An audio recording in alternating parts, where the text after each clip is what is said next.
Hello. Oi. Can you hear me? Hello.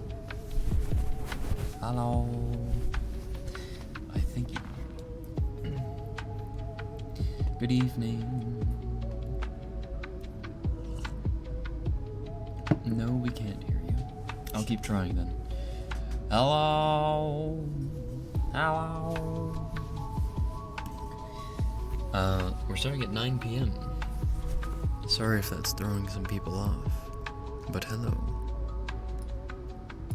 So, here to say hello and go pass out now. Have a good one, nerds. Scrunky. I miss Scrungy. Have a good one indeed. Have a good sleep. Sleep well. Sleep tight. Don't let bed bugs bite. Welcome in. It's 6 a.m. Up A-ramming again? Or maybe you have a new hyperfixation? SpongeBob, is that you? That's me. Well, now, actually, no, it's not me. SpongeBob is on vacation for another 6 months. I don't know if you guys were here last night, but what I'm going to be doing for about the first hour-ish is we're going to be watching the story analysis / ending, like all the endings and stuff for Silent Hill to see what we missed out on, and to kind of get a more literary, what's the word? Why the fuck can't I ever think of the words that I want to say when I'm on stream? I'm gonna kill myself. You know what? It doesn't fucking matter. It doesn't matter. Whatever. I don't care. I don't care. Ask me if I care. I really don't. I don't give a shit. I don't. I care a little bit, but I don't give a shit. Why is the thing not picking up? Why can't I think of the fucking word? I'm gonna lose my mind. I'm actually gonna lose my mind. What? Oh, media literate. Literacy. I fucked myself over by starting with literacy and not media. Oh my fucking god. A tiny amount of shit's given. Just a sliver. A sliver of poo. I need someone a bit more media literate to deep dive the story for me so that we can appreciate it a little bit more. That is what I wanted to say, but I failed to. One got me purring and lounging. He hasn't even scratched my mic. Whoa. Whoa. What? Guys. Guys, you can't keep letting Atika get away with this, please. This is like her 20th first Good Yarn in a row. You guys have to stop it. Please. I'm begging you, somebody, anybody. Atika, congrats on the first Good Yarn. Merely with a close second. Melty Good Yarn, Missy Good Yarn, Zyko Good Yarn, Maggie Good Yarn, Kev Good Yarn, Clyde Good Yarn, welcome. All you have to do is get here 1 minute early. That's all you gotta do. Just gotta get one minute early, you can beat her. I swear, I promise. Beaker Good Yarn, Kakashi Good Yarn. Really, I got it on Monday. Oh wait, did she? Oh wait, she did. Okay, but that doesn't count because Atika wasn't here. Atika wasn't even here to contest it. She was like out and about. Big ha. Big ha. Alright, let me stop the music real quick here.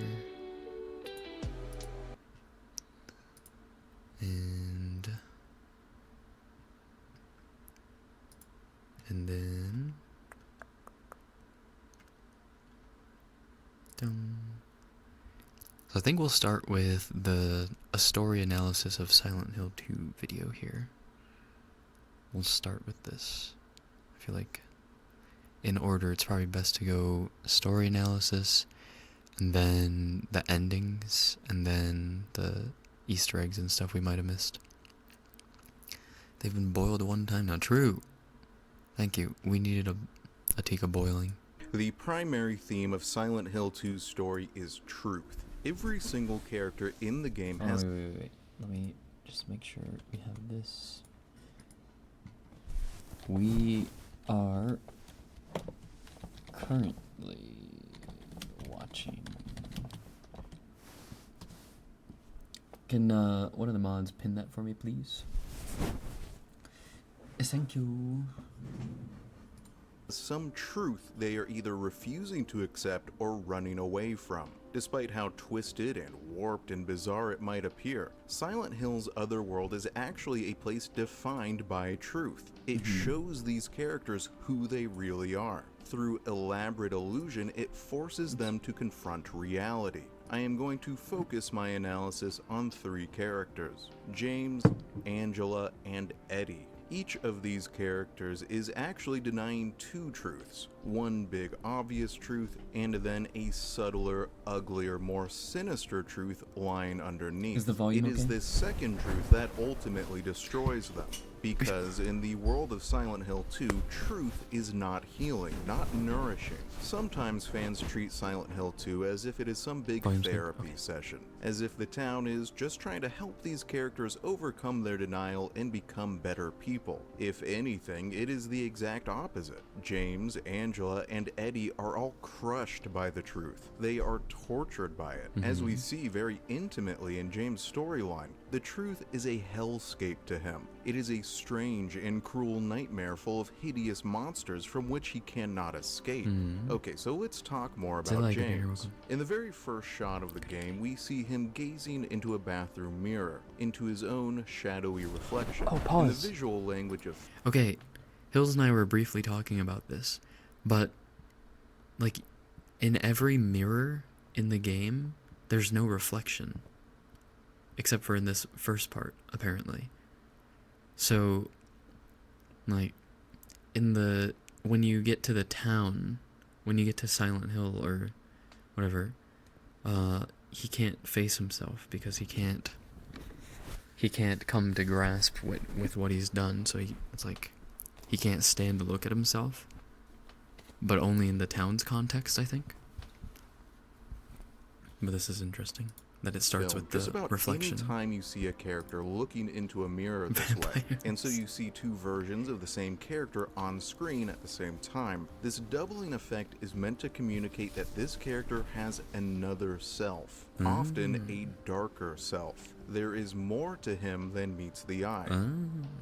At the start of the game, James is presented as a quiet and thoughtful character. He is wounded and full of sorrow. He lost his wife to an unnamed disease 3 years ago, Yeah, but I and called it has from the never beginning that he killed recovered his from wife. that loss. He is defined more than anything by his love for her, by how much he is willing to do I for knew her, that was the face how of the much killer. terror and pain and suffering he is willing to endure over the course of this story just for the slim chance that she might somehow, impossibly, be waiting for him somewhere in this town. He is on a journey down Morning, into good morning. unfathomable darkness. Most sane people would have given up and turned around and run away very early into this story. For James to keep going forward despite all the terrible things that happened to him, there must be something really profound fueling his determination. And the source of that determination can only be his love for his late wife Mary,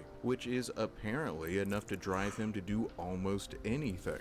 Except maybe not, but we'll discuss that more later. In his interactions with other characters, James tends to be soft-spoken, polite, kind, and moral. He wants to help Angela, wants to deter her from self-harm. He tries Hi, to Dulce, good persuade evening. Eddie to flee to safety. Evening. He wants to keep Laura and Maria safe too. He seems like a good person. But every now and then we see glimpses of his other self, the darkness within him, like when he angrily accuses Laura of being a liar. And of course, towards the end of the game, that darkness is put on full display when Wait, it what? is revealed that he murdered his own wife. Wait, She I don't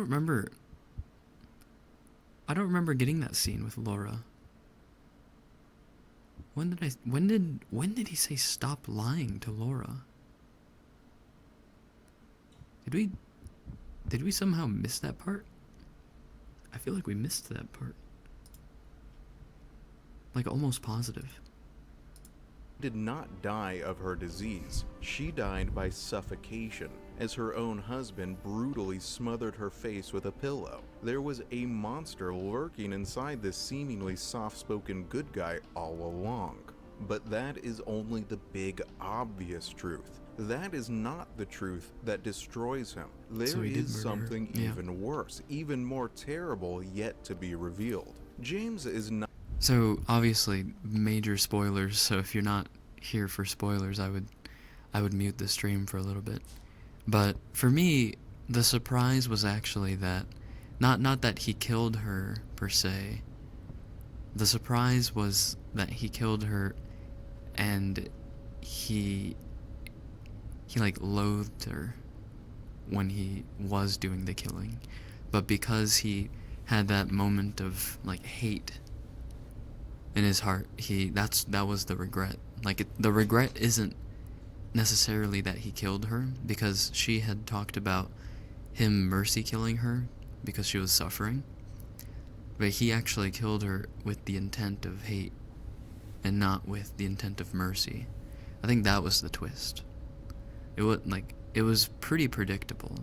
not that only in denial that he he was the one who had killed his murdered her. wife, he is also in denial over when his wife's death occurred. He believes she died 3 years ago, when in reality, he murdered her days ago at most. It happened very recently. Days ago? But why? Why this denial of the timeline? What Days ago? happened during those 3 years that he does not want to remember? Well, after defeating Pyramid Head, the avatar of his guilt and shame and desire for punishment, and while he approaches the final confrontation with Maria, who is the avatar of his inability to let go of his wife after her death, we hear an echo of an interaction between James and Mary. And this interaction shows us what he is truly That's surprising. running from. We are going The to timeline. listen to this echo together Maybe now. the timeline- And as you listen, ask yourself, what is Maybe the being timeline revealed was here? And what easier makes to this spot if an you paid even more attention to the terrible dates and stuff. revelation than the fact that he killed his own wife?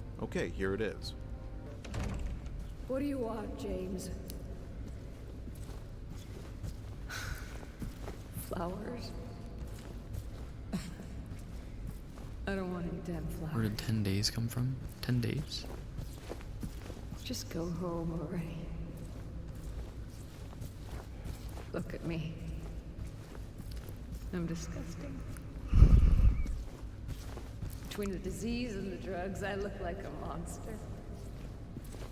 Monster. Well, what are you looking at? Get the hell out of here. Leave me alone already. Finish me. I'm no use to anyone. I'll be dead soon anyway. It'd be easier if they just killed me. But I guess the hospital's making a nice profit off of me. Yeah, the voice acting here was great. Why are you still here? I told you to go. Are you deaf? Don't come back. I want to voice act for video games. I want to voice act properly. Please. Don't go. Don't leave me alone. I didn't mean what I said. Please, Me write for a small video game? tell me That would be I'll fun. okay. Tell me I'm not gonna die.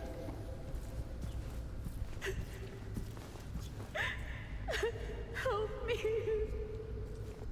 In this echo, we are witnessing the disintegration of James and Mary's relationship.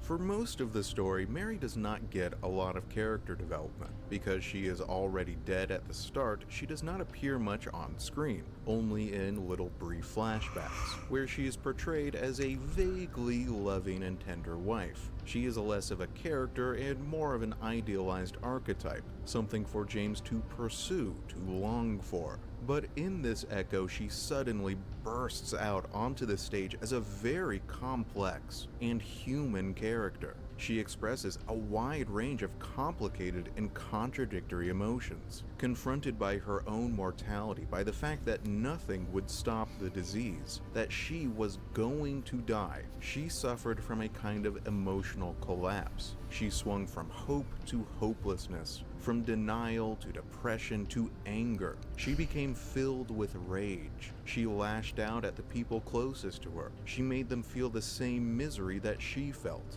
And then afterwards, she was overcome by sadness, by a need for human connection and comfort, by a need to be with the very person she had just pushed away. This is what James is really hiding from, the fact that his relationship with her had collapsed, that because he could not handle her emotional distress, he had essentially abandoned her in the hospital, all alone with her pain and sickness. As Laura says, eventually James stopped visiting her at all because he could not face her rage or her misery. He was too weak.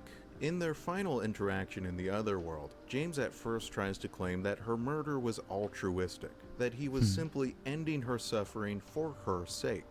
But then he corrects himself.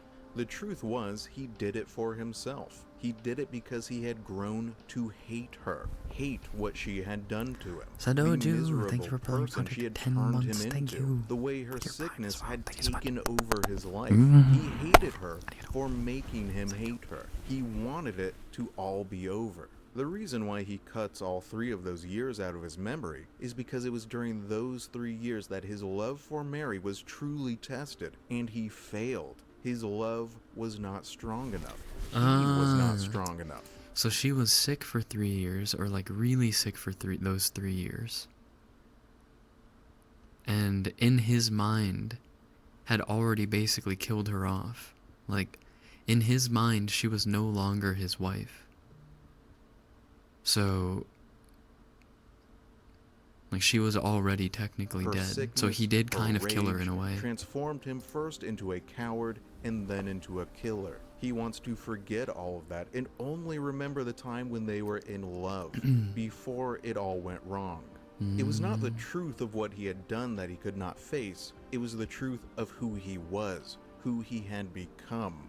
There is an ending where James leaves the town with Laura, apparently healed by his experience in Silent Hill, That's the ending where we got. he is somehow able to not only move past his wife's murder, but also what that murder revealed about him and who he truly is. But there are more endings where he is not able to heal and move on, where he either desperately clings to some version of Mary or where he chooses to destroy himself. The other 2 characters we are going to discuss do not receive these generous options. They do not get any chance to heal and leave and move on. Angela and Eddie both only get one ending, and it is not a happy one. But before we move on, I do quickly want to talk about something else. This is probably going to sound like a crazy comparison, but Joel from The Last of Us always reminded me of James. Okay, let me explain. These are not just the main characters of their respective stories, but the player characters. Because we are in direct control of them, I think we naturally develop an intimacy with them. These characters are us to some extent. They are our avatars in this fictional world. Yeah, I see it, dude. Their success or failure is our success or failure. And perhaps even more than that, because we spend so much time with them, we witness their humanity. We see them at their best. When they're fighting to do the right thing, we see their suffering and their pain, and how hard they fight to overcome each challenge. We become deeply invested in their journeys. And so when we finally see them commit these terrible, awful, perhaps even unforgivable crimes, it can lead to a really fascinating emotional experience for the audience. How do we react when these characters, who we have invested so much time and feeling into, when they do things that we ourselves would never choose to do, that we cannot condone or justify? You can see similar audience reactions to both characters. Sometimes people will finish the games and say, oh, Joel or James is a monster, a criminal, a murderer, a terrible, evil person, and I don't like him just one bit. It's almost as if they have been betrayed by that character. At the other end of the perspective, you have people saying things like, oh, I love James or Joel. I feel so close to him. I wish he was my dad or my husband. Everything he did was justified. Of course, there is a middle road here where we can recognize that these characters are written to be complicated and contradictory, to be both generous and selfish, to be both empathetic and monstrous, which makes them feel far more real than a character who is only evil or only good. I guess I don't have a real point here, I just find the comparison interesting. Anyway, let's move on to the second character from Silent Hill 2 that we are going to discuss, Angela. In many ways, Angela is clearly intended to serve as a foil to James. She is on a very similar quest to his own. She has come to this strange town in search of someone close to her, someone she cares very deeply for. In her case, she is searching for her mother. Their two journeys parallel each other. She explores her own nightmare world, her own personal psychological hellscape. Just like James, there are two truths to be revealed in her background. A big, obvious one, and then a much uglier and more sinister truth underneath. She was looking at a mirror is slowly too. ground down by her time in Silent Very Hill, subtle. and by the end has seemingly given up What's all up, you hope. handsome Her woman? ultimate Hi, fate turtle. demonstrates Welcome one in. possible end to his own story. But let's start over from the beginning. We first meet Angela in the We're graveyard watching, near the beginning of the game. With this the setting, the Silent Hill 2 writers are story immediately analysis making a connection after between her finishing the game character last night. and death, mortality, and melancholy. Her behavior feels distinctly off in this Call first me scene, like grave. there's something not quite right here. She is very young and completely alone. She seems a bit confused. She is looking for multiple family members, but does not appear to have any clue where any of them might be. Understood. She is anxious and nervous and suspicious, and she offers this vague warning about the town. You shouldn't go there, there's something wrong, maybe dangerous. The next time we see her is in the apartment building, and notice how the writers are reusing this doubling imagery with the mirror. Once again, through the visual language of the scene, they are telling us there is something else to this girl. She is more than she appears to be. In this scene, she is portrayed to be depressed and clearly experiencing some suicidal ideation. She is emotionally erratic, switching dramatically between melancholy and accusatory, from panicked and defensive to pleading and desperate. She is all over the emotional map. She has some serious psychological wounds. James takes away her knife, so at least for now, she cannot act on any thoughts of self-harm she might have.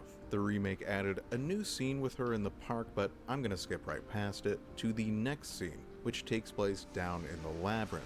This is one of the most disturbing scenes in the entire It Silent deceived me. Hill I thought we were doing franchise, ASMR. and has It is. only become more so with the changes made in the remake. This It is is ASMR. the abstract daddy boss fight. This monster is shaped like two human figures lying on a mattress. One figure is larger than the other, and the larger one is lying on top of the smaller, in a position that is clearly meant to appear sexual. In the remake, this monster chases our character through a nightmare version of Angela's childhood home, seemingly unstoppable, where the only safe place is in a little closet with a stuffed animal, the sort of place a child might hide. It is one of the most genuinely terrifying and unsettling sequences I have ever seen in a horror video game. It is masterclass work. This is the reveal of the big obvious truth in Angela's storyline. Her father emotionally, physically, and sexually abused her, and in the end she killed him to save herself. But believe it or not, there is an even worse truth yet to be revealed here. Her storyline is about as dark gets. Following this boss fight, Angela, in a rage, accuses James of pursuing her, of having ulterior motives for helping her, and of being unfaithful to his wife, all of which he somewhat weakly attempts to deny. And then she leaves, saying that she still needs to find her mother. In her desire to find her, There's a suggestion that even though her father was a monster, maybe she had a good relationship with the other parent. Maybe her mother was her safe haven, her protector, someone who loved and cared about her, you know, the way a parent is supposed to. However, in her final scene, something else is revealed, that subtler, uglier truth, the one that finally destroys her. Just like last time, we are going to watch this scene together and once again ask yourself, what is being revealed here and why is it even worse than what we've already been shown? Okay, here it is. Maybe I didn't catch Mama? this part. Mama, I was looking for you. You're the only one left. Maybe then I can finally rest. Mama. What's wrong? Wait. You're not my mama. It's you. I don't think I'm smart enough to sniff out what this is trying to say to me. Sorry, Angela. I think you were right. What we're looking for is not here. Not anymore.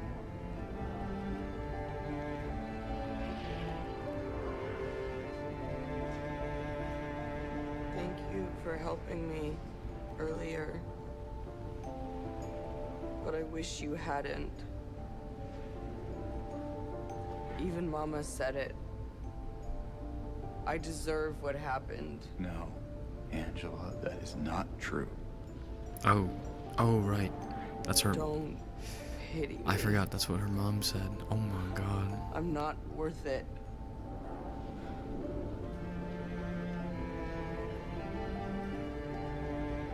Or maybe you think you can save me?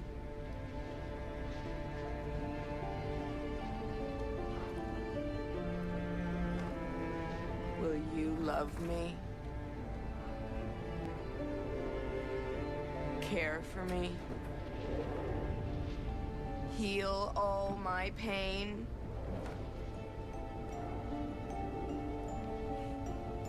That's what I thought.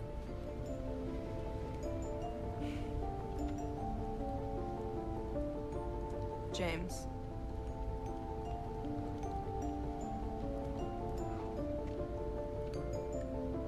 Give me back the knife. No, I won't. Saving it for yourself.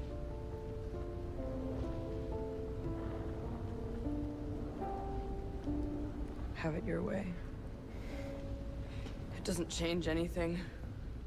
In this scene, it is revealed that Angela's mother, that person she has been so desperately searching for the entire game, the one we thought might be the good parent, the one who really cared for and loved her daughter, was actually just as horrid and hideous as her father. Angela did not have any safe haven. She did not have anyone to protect her. She has spent all this time searching for someone who does not want her. And when she finally accepts this truth, it destroys her. She has nothing left to cling to. Just like with James, the town of Silent Hill has forced her to confront reality, and that reality might as well be hell. For this one scene, we see Silent Hill from her perspective, a place permanently burning, a place of fire and pain, flames that can never be put out, damage that can never be repaired. She has come to believe that no one will ever love her, care for her, or heal all of her pain. How could they if even her mother did not? James' silence in the face of her question only confirms it for her. That is when she asks for the knife back. She has made a decision. Her time in Silent Hill has caused her to finally lose all hope. In this moment, she chooses self-destruction. And listen to how calm and cold her voice is when she asks for the knife. How the emotion has drained from her voice, as if she is empty and hollow.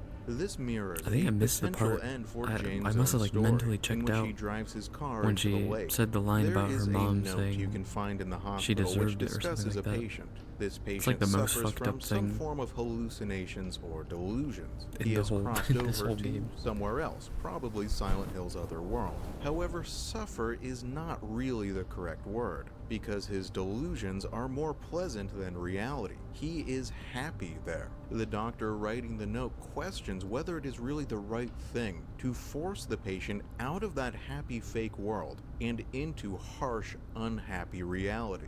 We could ask the same question about Angela. Is she really better off knowing the truth? Or was she better off when she believed a lie? When she believed her mother still loved her, still wanted her? When that belief still gave her some form of hope to cling to? Of course, the story of Silent Hill 2 offers no objective answer to that question. It is left to the audience to ponder. We still have one character left to discuss, Eddie.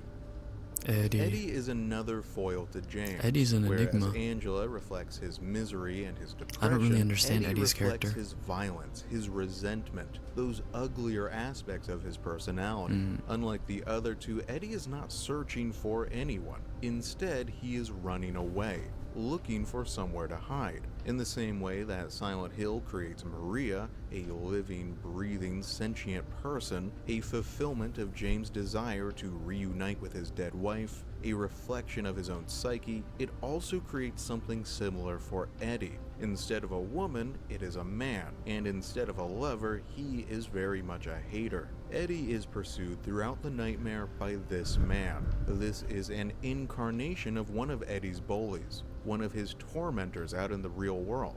In Silent Hill, this man follows him deeper and deeper into the town's other world, mocking him, insulting him, humiliating him relentlessly, imitating the real-life persecution that Eddie feels. And eventually, Eddie cannot take it anymore. He kills this man. In the same way that the town fulfills James' wish to reunite with his late wife in a twisted way via Maria, it fulfills Eddie's wish to take revenge on his tormentor, to have power over him via this man. But then the bully just comes back.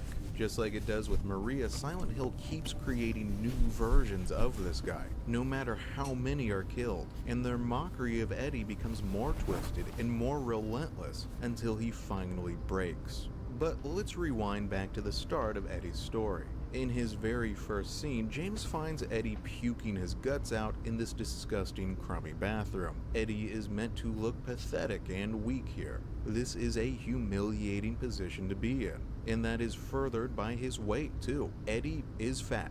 He is very fat. I mean, I'm fat bred, and I'm not even as fat as this guy. A lot of times in fiction, overweight characters are portrayed to be ridiculous and silly, is this the unattractive, original? not to be taken seriously. I'm not saying that is a fair portrayal, but it is a common portrayal in fiction. He immediately begins making excuses for himself, pleading innocence before he even gets accused of anything. He doesn't even seem to know what he's claiming to be innocent of at first. He just This says, YouTuber's "I name didn't is do it. literally I Fat didn't do Brett." anything. It wasn't me." Recognizing how helpless this kid is, Oh my James God. tells him to depart the town, to run away to safety, and then leaves the kid behind in this bathroom, even after I don't Eddie think I asks caught that James when to he come said with that. him. In a very subtle I thought he way, said fat James bread. is I was like, what does unintentionally that mean? treating Eddie the same way his bullies do, not taking him seriously, talking down to him. This creates a budding resentment which will eventually blossom into deadly violence. In his next appearance, we find Eddie speaking with Laura. She actually gives him some decent, if naive, advice. He reveals to her that the police are after him, and she tells him that, instead of running away, he should just go back wherever he came from and apologize. Of course, an apology will definitely not solve all of his problems, but she is right that his only chance of salvation is to stop running away and face his problems head on. Unfortunately for him, he never heeds her advice. This scene plays out slightly differently in the two different versions of the game. In the remake, it takes place in I a still movie don't know what he theater, was and Eddie eating. is- It's not a big deal, but what the fuck was he eating here? Was it yogurt? What was he eating? stuffing his face with a bucket full of sticky strawberry sauce. In the original, it takes place in a bowling alley, and Eddie is eating an inexplicably fresh pizza, which leads to one of my all-time favorite lines in any horror game. This town is full of monsters. How can you sit there and eat pizza? She said she was fine by herself. On the one hand, this scene is hilarious. That's what the original James voice sounded like? Oh my god. Strawberry sauce? I don't know. This is one of the most frightening and bizarre horror games ever made, and here is this dude just casually stuffing his fat face full of pizza while the world around him descends into madness. But on the other hand, I'd probably be munching on a pizza Eddie too, I'm not gonna lie. very strongly here. I know this might sound silly, but this really is kind of like just looking at a reflection of myself.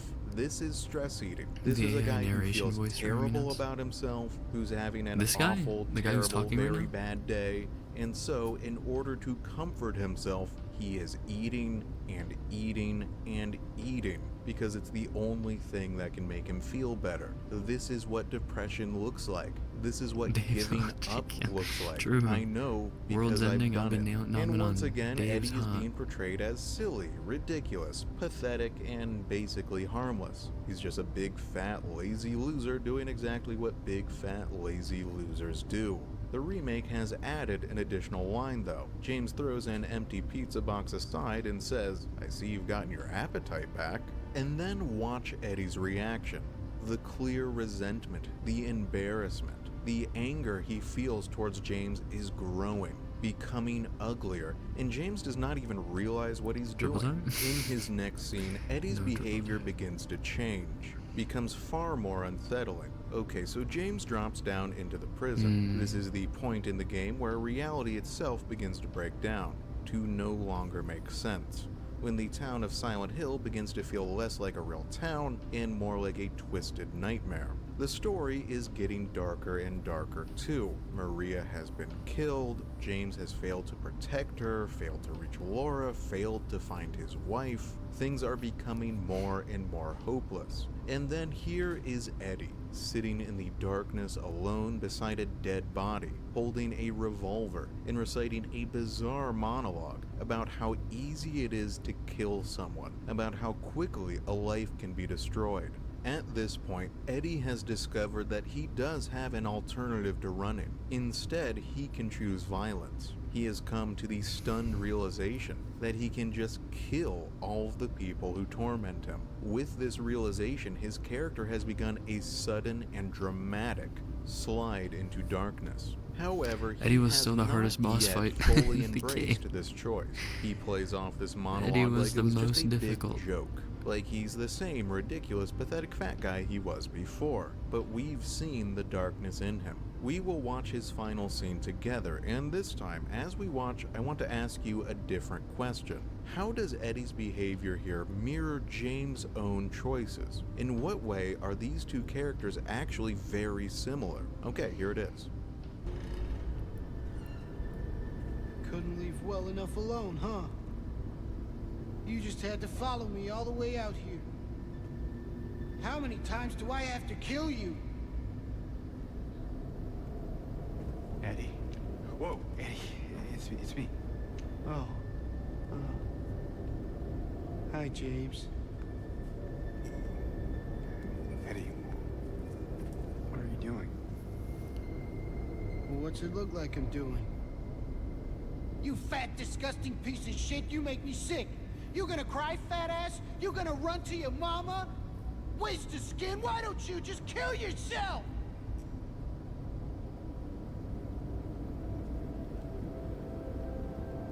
Oh. Maybe he was right. Maybe I am nothing but a fat, disgusting piece of shit. But you know what? It doesn't matter if you're smart, dumb, ugly, pretty. It's all the same once you're dead. And a corpse can't laugh.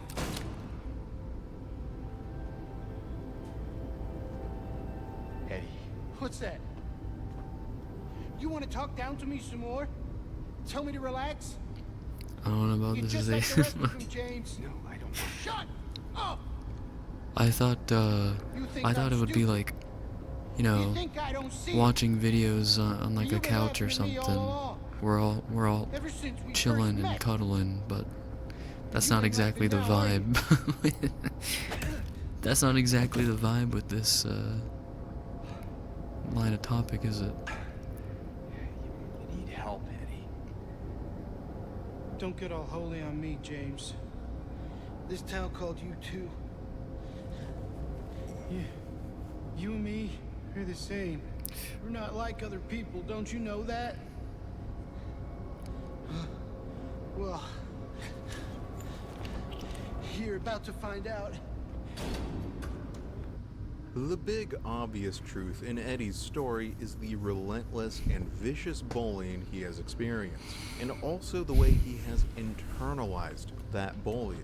He speaks about himself with the same language his bullies use. He has begun to believe these things about himself. Maybe I am a fat, disgusting piece of shit. He has given up. He will never try to be anything more than the caricature his bullies make him out to be. Eddie is someone who has been portrayed as weak and powerless throughout this story.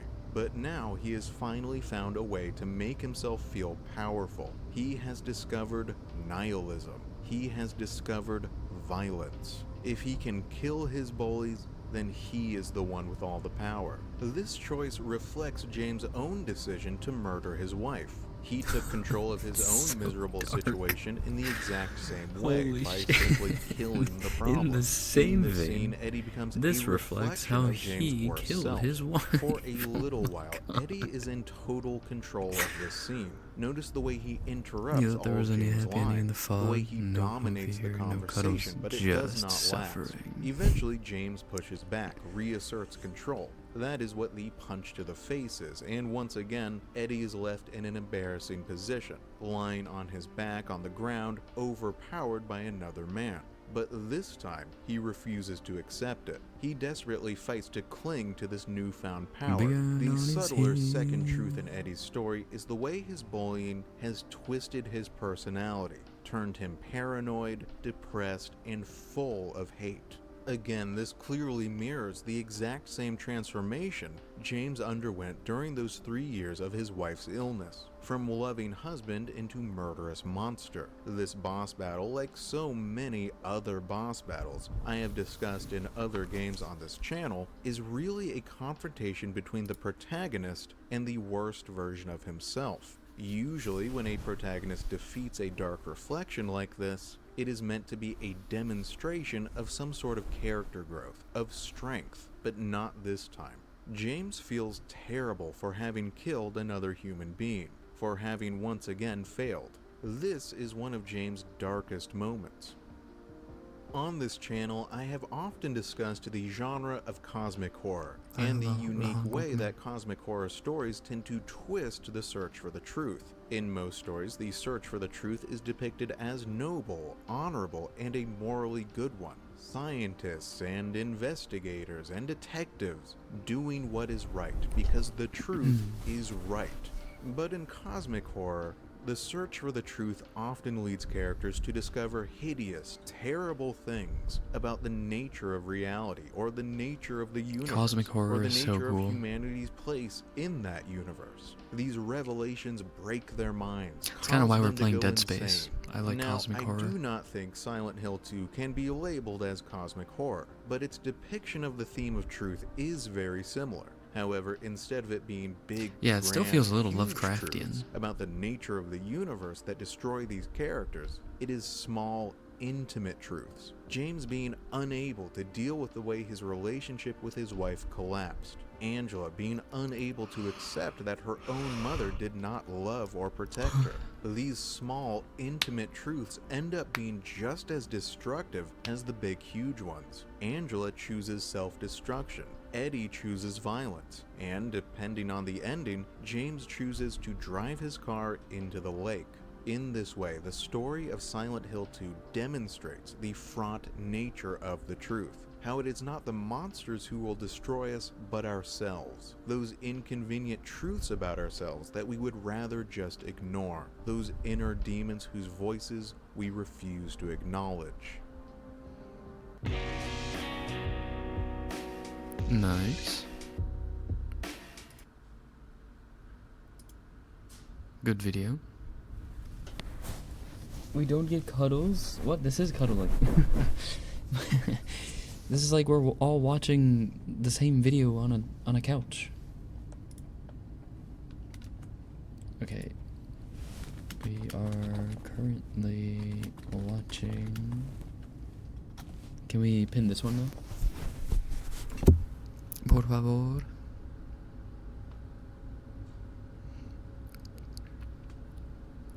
I wonder what the hill would have for ourselves.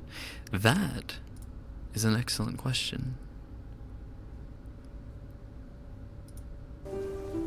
What indeed?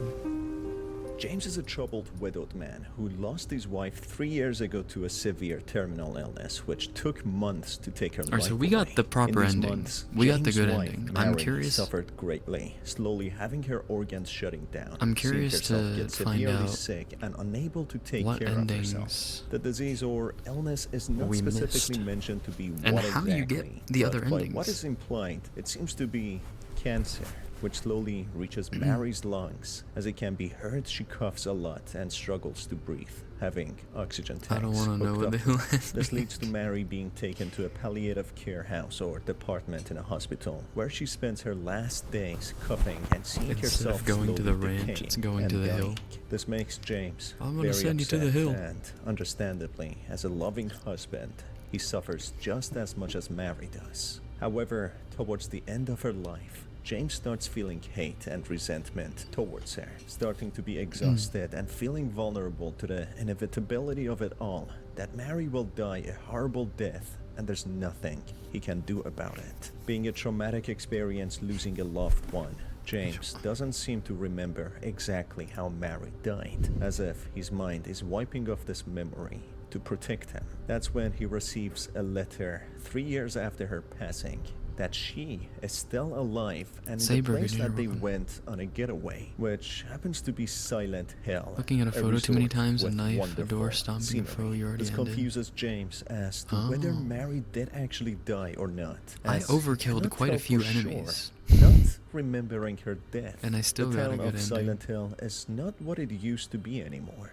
being covered in deep fog with monstrous beings roaming it. In the meantime, James meets a woman called Maria, who looks and sounds strikingly similar to his late wife. You ever Maria find out is how a I got more the letter? flirtatious and promiscuous lady who acts really clingy and badly wants to be with James, even though he And I clearly displays that he's not interested and he's there to But I find think- his wife. I think it's Going implied down that this he's always strange and had it. baffling rabbit hole. It is only revealed towards the end that this town has some sort of supernatural power, making people's And that he fear couldn't, and trauma come to life. I think it's implied that he's always had the letter, but he couldn't bring himself to read it because he knew that there would be something in there that would break his heart. I think.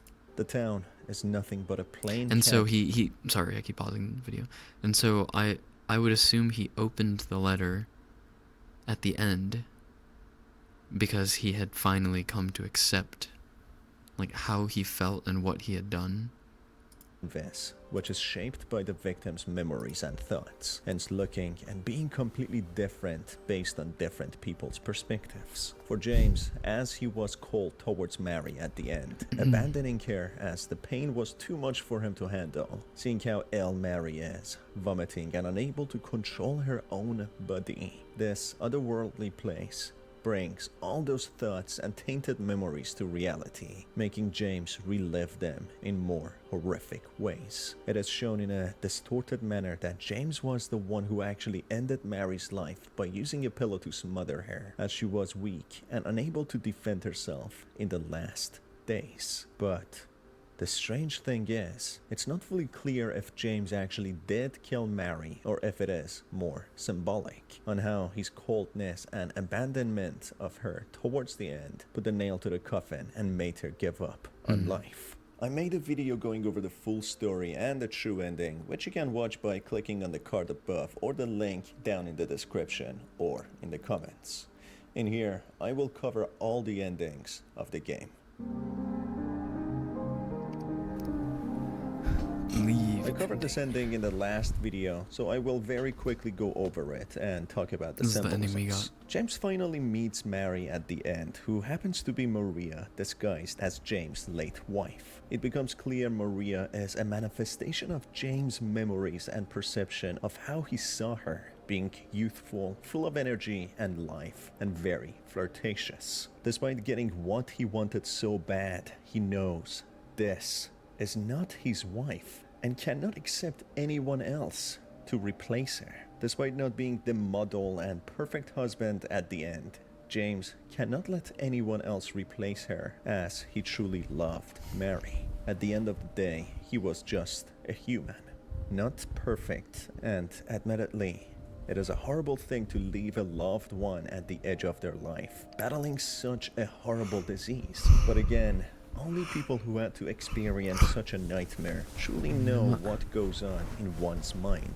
during those times, when their loved one is at the edge of their life, battling it. When I'm just every chilling day. watching videos James like this, I was get probably much in more hell tired than when I'm himself, doing and the ASMR. worst part of it is that he had to live on with that trauma and memory, blaming himself every day and feeling guilty for perfect. not being perfect to Mary. It turns out Mary gives James a letter and tells him to live and move on, and to be happy. He is seen leaving Silent Hill with Laura, a young girl that he meets in his journey, who seemingly befriended Mary in the hospital. This ending is known as Leave, and it might imply that James managed to actually leave Silent Hill, back to living life, moving on finally, having the closure with Mary. But it does seem unusual. First off, let's look at Laura and speculate who she really was. Through the cutscenes and the dialogue, we learn she befriended Mary in the palliative care unit, where palliative nurses were taking care of her. They spent many days together to the point that Mary told Laura that she feels like she is her daughter. What might a little girl be doing in a palliative care, you might ask? Well, unfortunately, nothing good. It seems Laura herself was a patient, and she was also battling a terminal illness. Just don't tell Rachel, okay? Who's Rachel? She's our nurse. I, took it from her locker.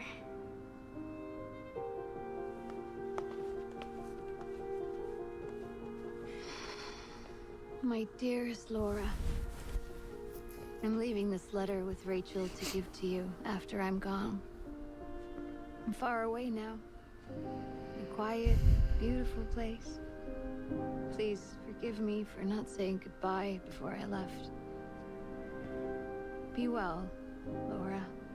Don't be too hard on the sisters. And Laura, about James. I know you hate him because you think he isn't nice to me, but please, give him a chance. It's true, he can be a little surly sometimes, and he doesn't laugh much. But underneath, he's a really sweet person. I love Joe, you, good night, you're welcome. Laura. I love you like my very own daughter. I wish things were different. I wish we could be happy together, like we talked about. Even so, I know you will have a good life. You're a strong, smart, This is hard. beautiful girl. It does a little bit, doesn't it? Happy 8th birthday, Laura. Oh. Your friend, Mary.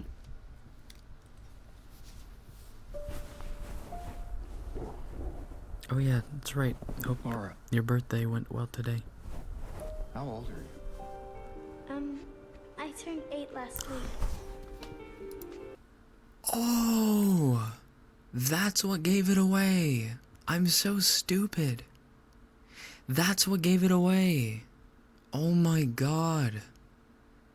I should have been paying attention more. It just, the whole time it feels so eerie and you don't know what's real or anything. So it's like hard to focus on what the timeline is like. But she wrote that letter when she turned 8. Or for when she would turn 8, and then she turned 8 last week, which means, yeah, like in the last video, he literally killed he killed Mary days ago. So the 3-year thing that you hear about in the beginning. Yeah, that's, I see. Laura mentions in the hotel that the nurse taking care of Mary, called Rachel, was also her nurse, meaning Laura had Or Laura's a palliative ghost. nurses taking care of her. Also in the letter, we read that Mary wishes Laura a happy early birthday, which is to come soon, turning 8 years old. James asks her how old she is right now, to which she answers 8 years old. The letter was written 3 years ago. That means Laura is in fact dead, with her soul roaming the otherworld town of Silent Hill Oh, wait, in she's a ghost. search of her friend Mary, a mother that she Wait, wished that she had. wait. Hold on. There could be two interpretations. It could be that she's a ghost, and that James actually killed his wife 3 years ago. Or it could be that he literally killed Mary 3 days ago. Or a couple days ago. Not 3 years ago. And the 3 years is like what the other video said, where she was sick for 3 years. Like Mary was sick for 3 years. It might be even And that she was he had an killed her off orphan, in his head as already. we never learn about her parents, and she befriends Mary to the point of wanting her to be her mother. Got Why hired for a would she job. be Hey, here oh, in you the did. first Let's place, go. rather than Big. trying to reunite with her family? Big. So it becomes very clear that Laura is dead, being a lost soul traversing across the purgatory of Silent Hill. But of course that's not how she sees her, as she sees it like a much better place. As to her having an innocent child mind, she has a complete different perception than to James. So what does that mean? How can James see Laura, a dead person?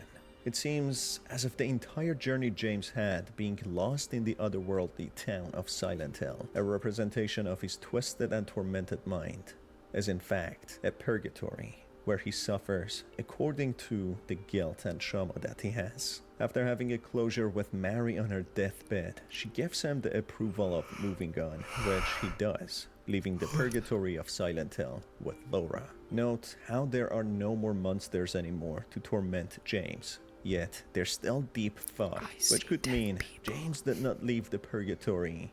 He did leave his nightmare and trauma, moving on, yet he is still dead himself, just simply moving to a different place now. I will expand on this theory a lot more in a following video, but for now, let's go to the other endings. Interesting. Water ending.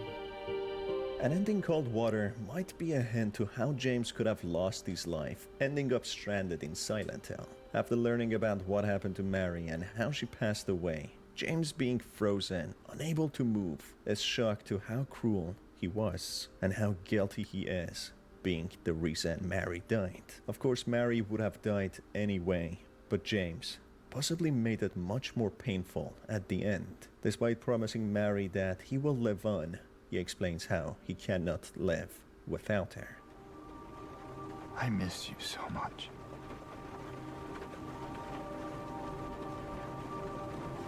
Ari, could you do I it? tried. I really did, but I can't.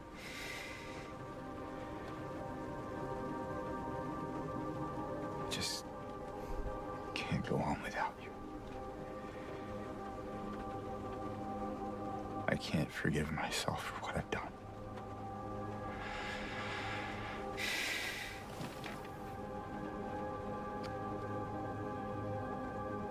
I know this isn't what you would want.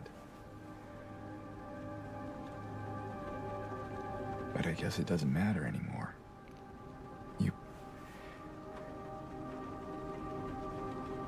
I think the motion capture of this game is pretty insane. Are you? I think it has some of the most, like, well done, subtle, human looking facial changes and expressions that I've seen in these quote unquote realistic looking games. I know James VA isn't Chad Michael Murray, but he sounded like him a lot. Oh, really? Like, a lot of these games that have these hyper realistic faces and stuff, like the faces look real, but the expressions don't. The expressions look too plastic or too forced. And I really, really, really like this game's micro expressions, because human faces don't often make cartoonishly crazy faces.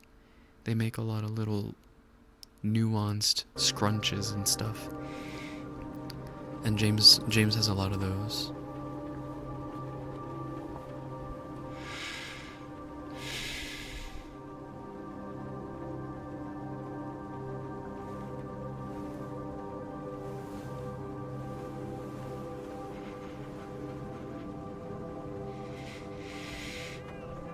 Riku, yo, welcome in.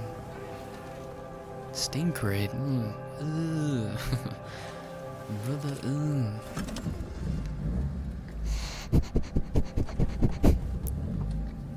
Don't worry, we're still brave enough to smell ya. Brother. We are currently watching, Silent Hill 2 All Endings Explained, or a video of all the endings explained, because we just finished Silent Hill last night, and it was really good. And we got the leave ending, so we're watching what all the other endings were like. That is Have a good when look, Ari. he crashes his car. Thank you for into the a raid, lake, by the way, Riku. losing I hope his you had a life. good stream The playing letter is Overwatch, read it on looks its like. own to how Mary was suffering Wait, I at gotta the pause end. this. Don't let me hold you down, tie you down to the stream. Don't let me distract you from unclogging, unstinking, unparching, unfamishing, undoing whatever stream did to you. And then if you would like to hang out, lurk, etc., feel free to do so. Oinix? Oinix. Is it Oinix? Thank you for the follow. Welcome to HQ. Okay, if you see me. Welcome on in. Welcome. Oh, thank you. And Thank not you, being thank you. able to cope with the unbearable pain, suffocating every Riku, day. Riku, are you an Arcane fan? Have you watched Arcane? I must ask. If you have, I've got to link you something. You got it, babes? I haven't seen it yet. Oh shoot. Okay, never mind then.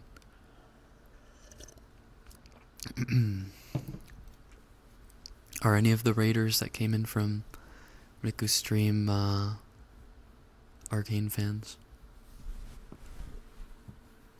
Any of y'all? Jace fans? Victor fans? Victor? Do any of you like Victor? Perchance? No? It's okay if you don't. Just wanted to ask. Was wondering. Alright, we will continue Dang. watching. Yet the most painful thing that she had to endure was her husband, James, not being next to her, to support her. Seeing how cold he had become, as if pitying her, or hating her, or being disgusted by her. This pain and guilt, making the love of his life feel that way, doesn't allow him to forgive himself. This No, ends you're with fine, him you're fine. dying, which could worries. possibly lead to him ending in the Silent Hill all over again, to repeat the same loop of forgetting what he had done, learning about it again, just to suffer and die again.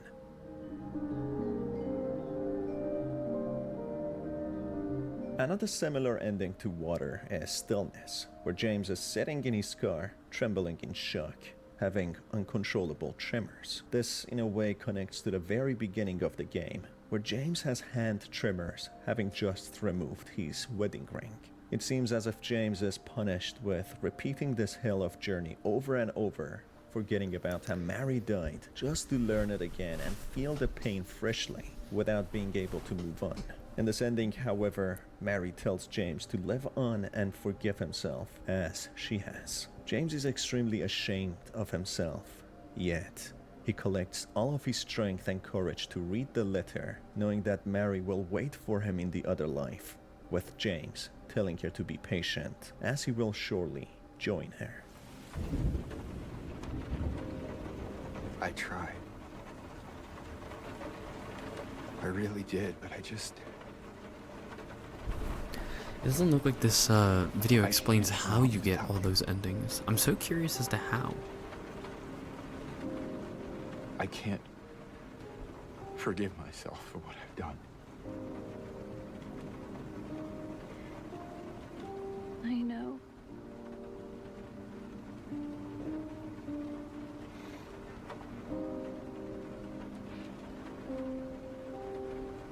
What's wrong, honey?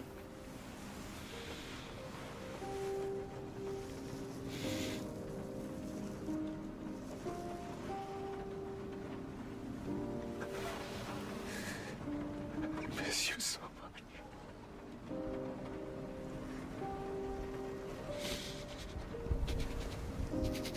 A little nail scraping on my jawline / cheek would cure me right now. So sorry.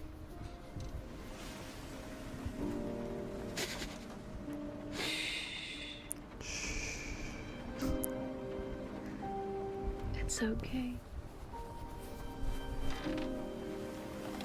This ending has some kick to it. Yeah, this one's got a little bite.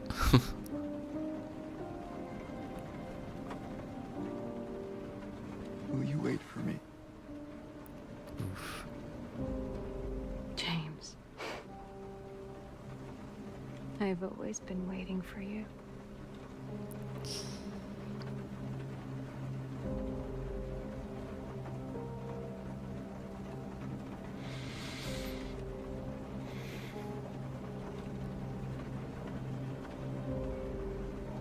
This is a bitter ending, which might suggest in here that he is alive, yet not being able to reunite with Mary, whom he sees in the car. Despite that, he gets a chance to meet her.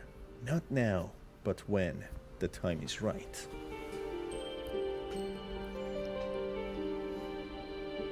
In an alternate ending, when James simply refuses to give up, he meets with the Maria in disguise, confronting her that he needs to kill the part of him that still clings onto Maria. I'm sorry. I know what you are, Maria. What does it even matter? I am here for you. You're not her. She's gone. And she's not coming back. You're wrong. I always wanted to play this, but I never got the chance. There's a way. It's I can still bring her it's back. on sale, kind of, on Steam right now. No, that's not true. But before I do, I need to kill that part of me that still clings to you. If you missed this part, it essentially confirms that Maria is just James' imagination and thoughts to how he wanted Mary to be. Well, I'd say it's very and worth the alive, playthrough. not sick and flirtatious. He knows that's just his imagination. Hence why he says that he needs to kill that part of him, completely wipe that wish and vision, and actually resurrect the dead Mary. That's when he goes to a different place, seemingly a place where he could plead with the old gods of this place, which make it so supernatural. There's a way. I can still bring her back. Huh? What? No, that's not true. But before I do, I need to kill that part of me that still clings to you. Who the hell do you think you are?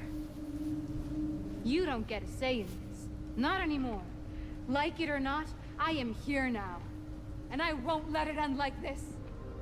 Mary. You look so peaceful. Huh? Forgive me for waking you. But without you, I just can't go on. Did he dig her up? This town, Silent Hill.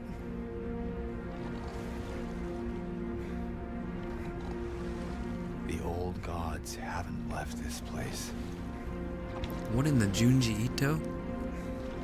and they still grant power to those who venerate them. As we learn from the deep lore of Silent Hill, there was a specific cult or religion which praised and revered these gods. He believes these gods could make Mary get resurrected from death. James seems completely steadfast in his journey of meeting with Mary again saying how he cannot live on without her. This shows the lengths he would be willing to go to be with her again, which shows how much he really cared about her and how much it hurt him when Mary got sick. This was referenced in the first game.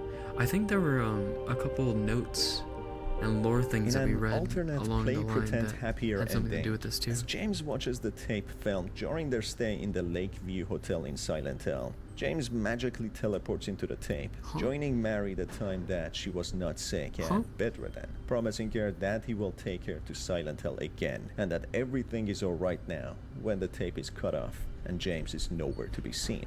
It's no surprise by now that Silent Hill manifests imaginations and thoughts into reality. That could be trauma, fear, nightmares, or even happiness and wishes. In here, James' dreams come true and get manifested, with him traveling into this pocket dimension where Mary won't be sick anymore, living in the honeymoon phase of being together happily. Wait, is that Despite this ending not too? being the real Mary, You get trapped in being the a TV? manifested Is that an version of ending? her, similar to Maria, but in here, an exact replica of her, James seems to be happy to live this life. Keep in mind, despite there being too many different endings, with them massively deviating from each other, they could all equally be true endings, as James could potentially face any of them in the world of Silent Hill.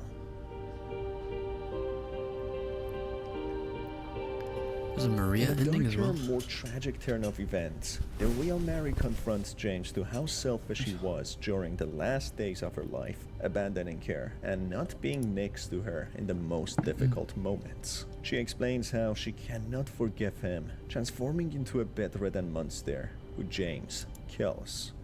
Mary? James. I've been waiting. It's been so long. Didn't you want to see me? Yes. More than anything. You're all I ever wanted.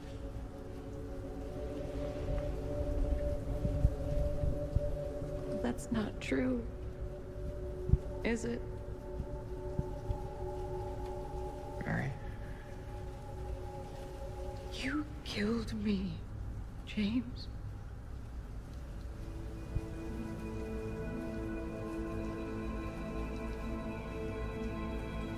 Yes. I did. I couldn't bear to see you suffer. Don't make excuses. I know how you saw me, how you felt. You really hated me. Didn't you? It's true, I may have had some of those feelings. It was a long 3 years. I was so tired. Yeah, so she was sick. Ouch, ouch. I guess I understand. Yeah, she was sick for 3 years. I know I was a burden. You wanted a long, happy life. Something I couldn't give. Can she?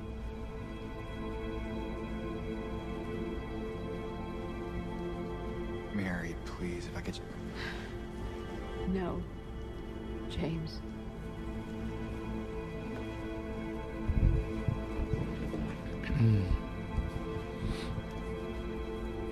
Those were the last precious moments I had. How could I ever forgive you?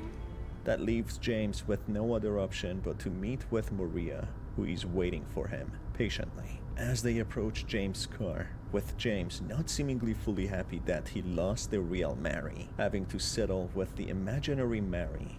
The image he manifested of her, Maria, yet again repeats the same cycle, starting to cough.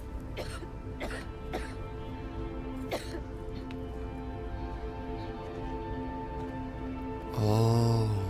Better do something about that cough.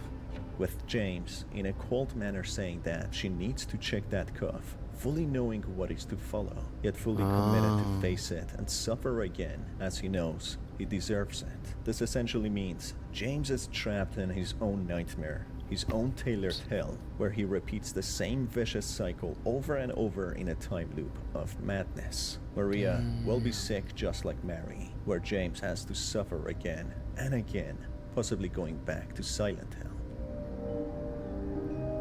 Dog ending. In a comedic relief turn of events, What? there are two joke endings. One is the dog ending, where a Shiba, a breed of Japanese dog, seems to be controlling everything in a control room, meaning all James experienced was nothing but a big conspiracy. Well, yet again, Silent Hill is a place where anything is possible. What? Right?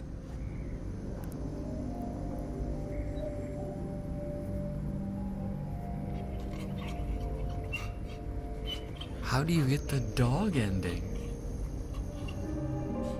What? UFO ending? What?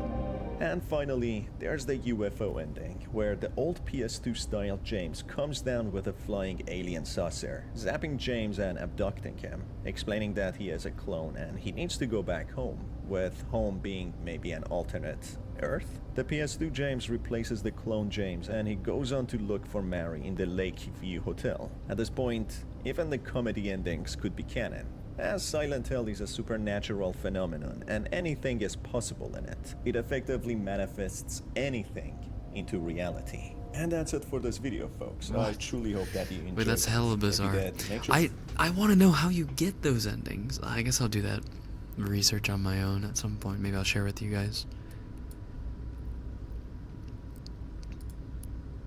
Alright. Last one. After spending many PS2 James is terrifying side by side. His voice too. His voice was goofy as heck. hours with Silent Hill 2 Remake, dissecting every nook and cranny of each location in the town of Silent Hill. There were bound to be hidden details waiting to be discovered. Yeah, I really want to know how I you want to get present all the secrets and pupper Easter ending. eggs that have been discovered so far. This will contain spoilers for Silent Hill 2 Remake.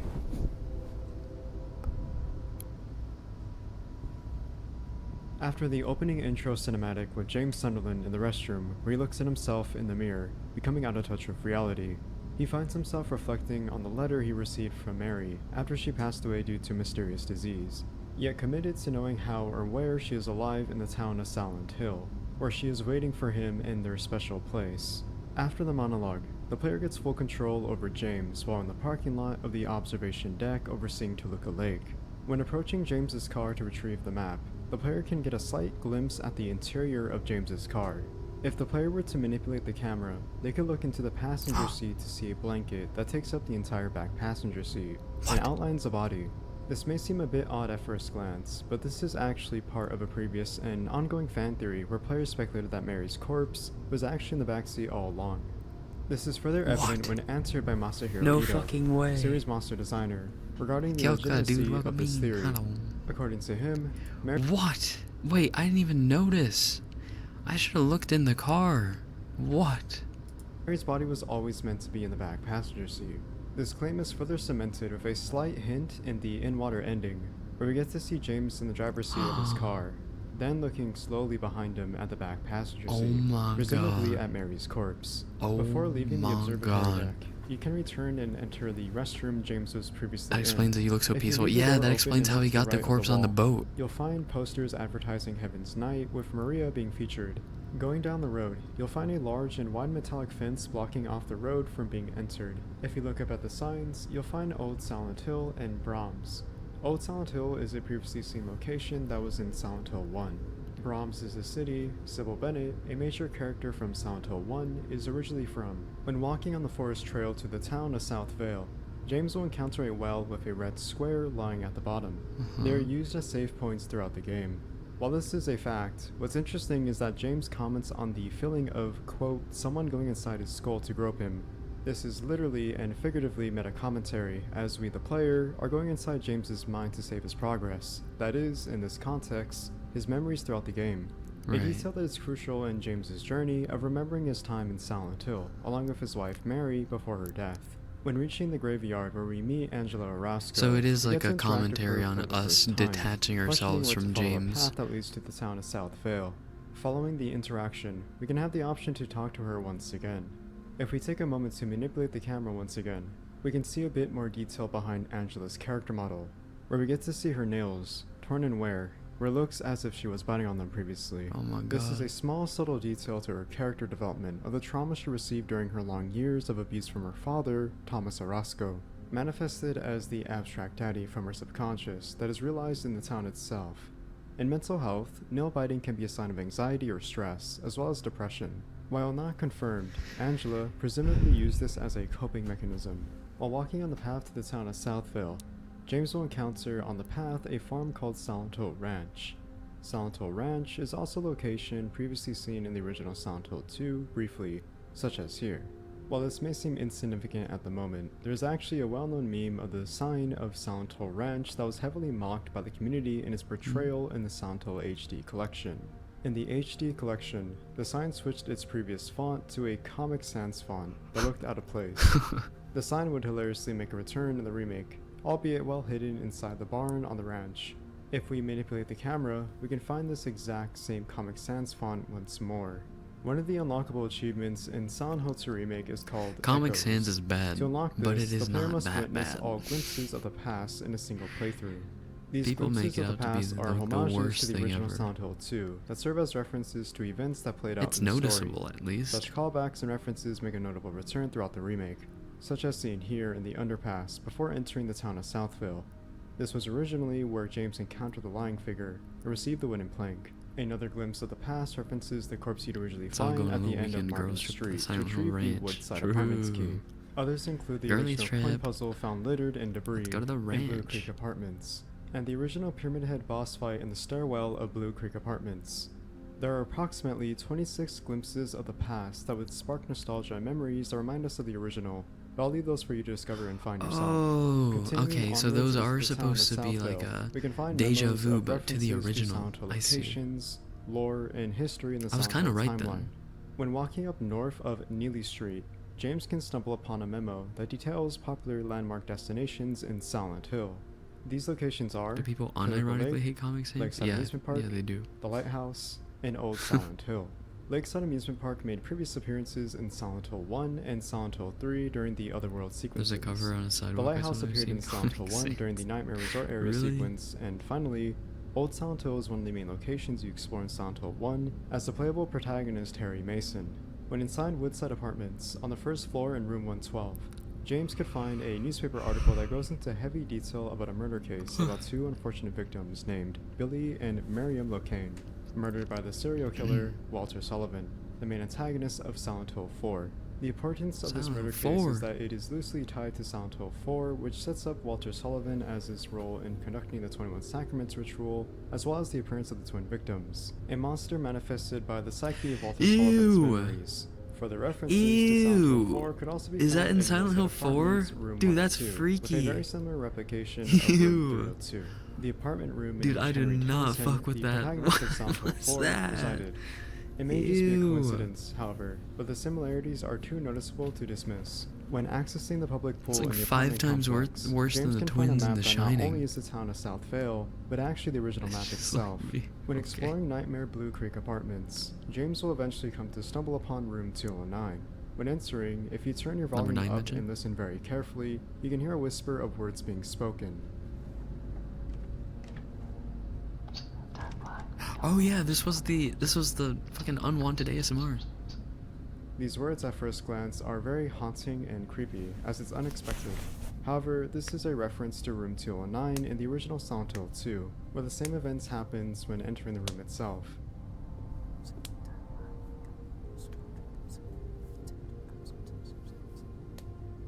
What's interesting about this whisper, however, is more so the origin of the whisper itself, Ew, I hated that as it was here. I'll initially cancel it out. speculated by the community to have some bearing of importance. In an interview with an English translator and localizer, Jeremy Blostein reveals that the whisper that Kinda players silly hear in question, Room but how many 209 Silent Hills is are there? nothing more Apparently than one there of are the voice 9. actors rehearsing lines with gibberish during recording sessions.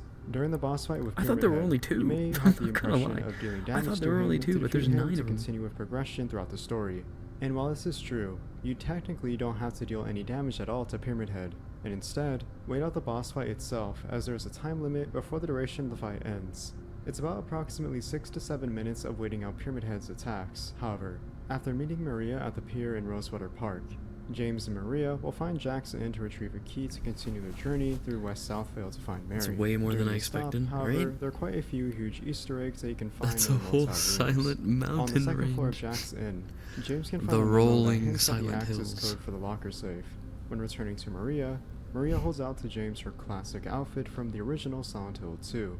A nice little reference and joke at the expense I of her live fashion here. design, in which she Way asks Falls, James welcome if she in. would look good in You it do? or not. Well, if you didn't before, you live here now. Sure. Not quite the ringing endorsement, but hey, I'll take it. I thought there were like two. Me too. If we were to continue to room 106, we could find a fedora that lies on the edge of a chair. Fedora. This fedora is a reference to Douglas Cartman, a major character from Silent Hill 3. Some who of is a you already private know, but I had a investigator fedora tasked by the phase. religious cult, The Order, to go and find Heather Back Mason, in the main middle school, protagonist from Silent early Hill high 3. school, I had a fedora What is phase. cementing this reference to Silent Hill 3 is James's Or like comment late about middle feeling school, early uncomfortable high and school. not safe in this room. My lady. Oh, loosen up, James. No, Don't be I running can around see with those that. monsters Okay. out there. Alright. Pipe it down. James confirms his suspicions when revisiting room 106. There's like during the 3 Night West people in the Southvale world that can sequence pull to off find the Halo of fedoras. the Sun, hidden behind One of them torn is Bruno wallpaper. Mars. The Halo of the Sun is the signature symbol that affiliates with the Order, Jason reflecting the ideas Mraz. of the rebirth of a god, cleansing the world of And hate me. and in turn giving birth to a paradise. A heavy motivation from both In your antagonist sleeve Dahlia shirt, Gillespie sleeve. and Claudia Wolf. Oh, no. That was early middle school. No, that didn't cross over. Respectively from Silent Hill 1 and Silent Hill 3, cultists who resided in the town of Old Silent Hill, the base of their operations. Before using the key to leave Jack's Inn, you can visit Pete's Bollarama beforehand alongside with Maria. Pizza While Bollarama. here, James discovers a box of open pizza that isn't finished. If you were to interact with the pizza, James makes a familiar comment. Ugh. This town's full of monsters. We could just sit here and eat pizza. This comment he makes is a reference to a funny interaction between James and Eddie from the original Silent Hill 2. Oh, yeah, in which that was from James the other implores video. Eddie to join him in finding Laura. Pizza. Eddie refuses and instead decides to eat his pizza. James responds in frustration and confusion by Eddie being so calm eating pizza, while there's a town full of monsters. Eddie, let's go after her. Huh? Laura? Why? The Laura. music. Is that her name? That's what she said. This town is full of monsters. How can you sit there and eat pizza? While not the same delivery Dude, featured why in are the all remake, early- the similar interaction is seen in early earlier theater, where instead 2000s, of pizza, late 90s Eddie's video eating a tub games of just ice backed cream. by sex Upon music. leaving Pete's Bollarama and heading west past Silent Hill Historical Society, James Why can is it stumble all upon a just corpse with a softcore memo porn by it. music in the After background of reading all the these memo, video You can games? finally hear 2 sounds of bodies hitting the pavement behind you. Backtracking a little, you will find 2 mannequins lying deceased on the road. This may seem very random and odd, but it's a reference to the mannequins found in the same road in the original Silent Hill 2, where they randomly get launched from the bushes onto the road to attack James. After leaving Jack's Inn, James finds a mansion in front of him with the entrance open, only to find a white liquid that is broken. Upon returning to Maria, James asks Maria if she is feeling okay, to which she responds not feeling safe and has a bad memory of this mansion. Yeah, it's just... this place just gives me the creeps. I'm not sure why. Why does it look so low res? I'm not sure. It does feel familiar somehow. Like, What the fuck? Oh my god, I thought that was a spider. Holy fuck. it's nothing. Jesus Christ. This is a reference to her sub-scenario, Born from a Wish, a playable side story that is unlocked after beating the Birth main control story, music. Letter from Silent Heaven. In this Birth sub-scenario, control? in which you play as Maria, before the events of the main story of Silent Hill 2, she finds herself contemplating life and death when pondering about her purpose when it comes to her existence. She eventually finds herself in Baldwin Mansion, where she meets a spirit that is the apparition of James Baldwin, where she learns from James Baldwin of James Sunderland, the protagonist who she eventually meets in the main story, making that her purpose in finding him. It's also speculated that at some point in the future, Blooper Team, developers behind Silent Hill 2 Remake, will eventually implement her sub-scenario Born from a Wish as post-launch DLC. as it was never unlockable after completing the main story, unlike the original. When James and Maria find themselves in Heaven's Night talking to each other and relaxing before going back to exploring West Southvale to find Mary, What is the quality Maria of the offers game? James Dude, what is going on? Why does the quality of their game look so shit? Do they have it on like the lowest graphic settings ever? What's going on? This is not how it looked at all. to celebrate finding what they both like to call hope. James, Ew, however, what's respectively happening? declines Maria's offer of drinking alcohol. What's interesting about this scene I'd is never the have subtle sexed hand them if they movement James unironically makes when turned on that contemplating music. drinking alcohol or not. It's a nice attention to Really? detail that touches What? upon James's previous alcoholism after the passing of Mary, and while Mary was in the hospital for her unknown terminal illness. What's really cool about this detail, though, is that it actually is seen in the original Sounds like Silent music Hill that sounds 2, like it would when play on James and old Maria late-night enter the HBO back or entrance Melty. leading into Got it. Heaven's Night. James can find bottles of alcohol to interact with and make a comment on it, stating how he used to be a Noted. heavy drinker to drink away from the pain he felt. While exploring Revere Theater to find Laura, James stumbles upon a theater room where the picture starts to Low-key suddenly might play do on it a for blank me. white screen. That's what I'm If saying. you were to wait long It's like enough, low-key, you can get a quick know. glimpse of a frame that is in black and Low-key white. could get me If paused at freaky, the maybe. appropriate frame and zoomed into focus, the player can see a frame of the videotape in which James filmed where he and Mary stayed in room 302 of Lakeview Hotel during a vacation trip to Silent Hill.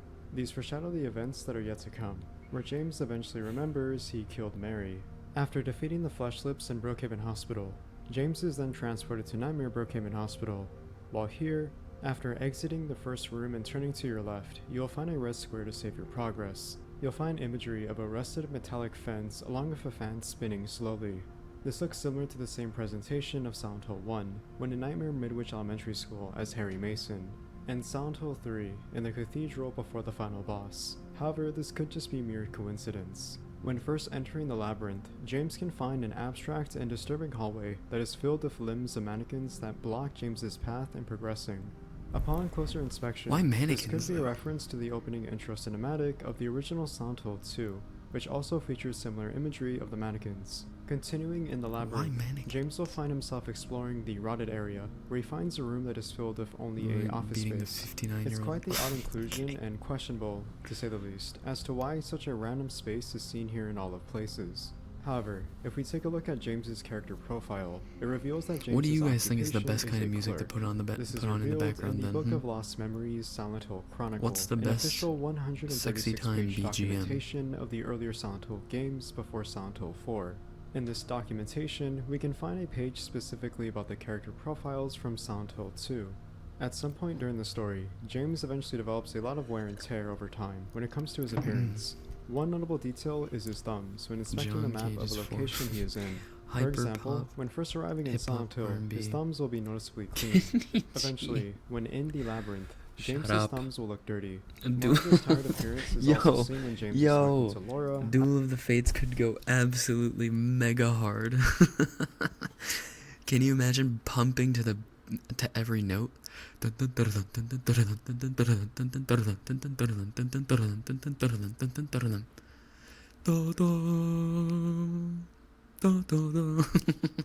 You'd have to have some After it's revealed that he crazy killed hip Mary, control. with notable eye bags around his eyes. Dun, Before the boss fight with Eddie, dun, we'll stumble dun, upon a dun. cemetery that features various gravestones.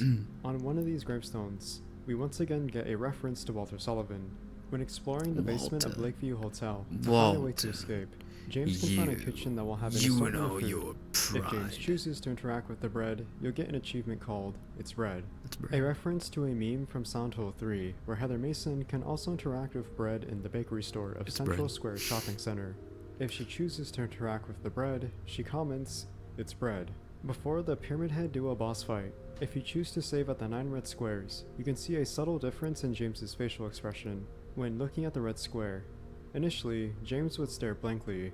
However, he instead looks away from the screen and avoids making contact this time. While mysterious and not exactly Huh. explained, it can be theorized that this is a nod to James's uncertainty about accepting the truth as he recently learned that he killed Mary. The red squares are theorized to be a reflection of one's inner feelings and thoughts, an Oh. insight into James's psyche, if you will. At the beginning of the game, It's not before hip leaving the control, observation it's deck, you can uncontrollable inspect shaking. Mary's letter to see the handwriting on the paper. At the end of the game, before fighting the Pyramid Head duo, Raise your and hand Mary, if you could go for the some letter is not to bread be found. or some Never mozzarella existing, sticks. and merely just one of James's delusions of Mary being alive, manifested by the town itself. Upon finishing the game, you have the option of selecting New Game Plus. When playing in New Game Plus, you can find a now unlockable weapon called the Chainsaw near Silent Hill What? Ranch. When used on an enemy, if you were to wait for a certain amount of time, you can see James do an idle animation.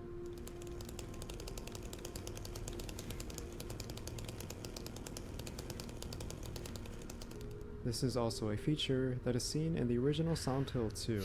These are all the secrets and Easter eggs I can find so far Soft in Silent pretzel. Hill 2 Remake.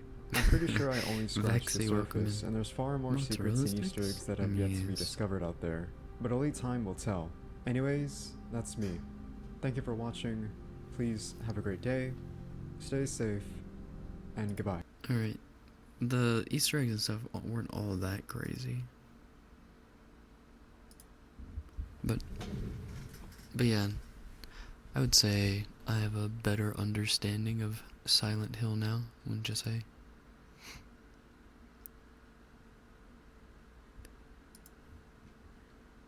Um...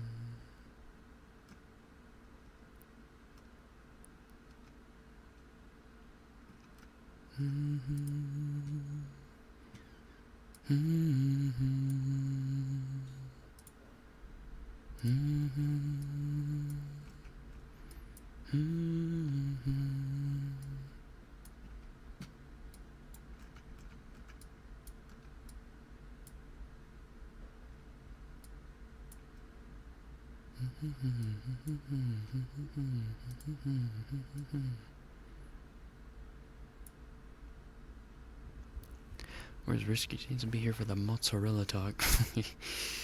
We don't gotta get too deep into mozzarella talk.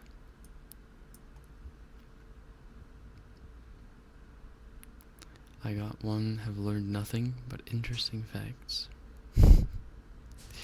It was a good game. I forgot if I had rated it after I played it last night, but I definitely still give it a 9 out of 10. I would say 9 out of 10. 9 out of 10 because at the end of the day, it was still, like, the ending was still predictable.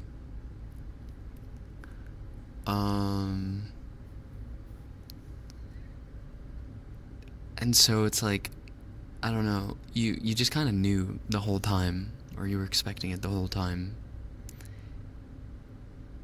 And so I didn't really have, like, the craziest whoa moment. And I mean, that's fine, because you shouldn't subvert expectations. If a person figures it out at the beginning, right, you shouldn't just switch up on them at the end. But yeah, I would say 9 out of 10. Frozen Shade, good night, you're welcome. Hello. Alright, regular ASMR time. I'm gonna turn on maybe a little sleep lo-fi. Hold on.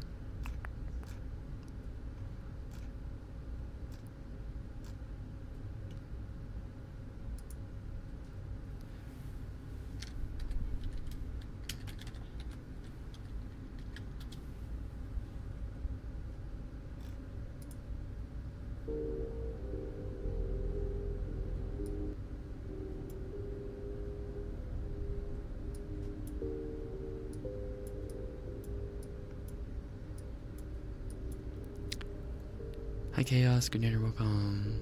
Hello.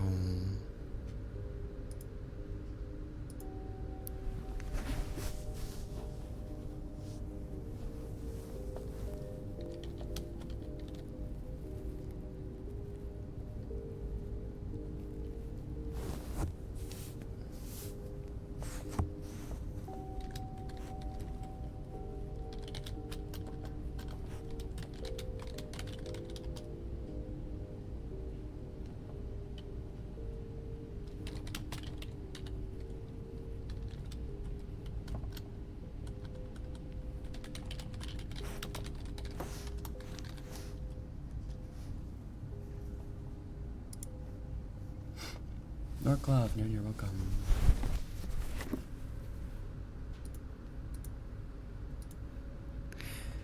Okie dokie.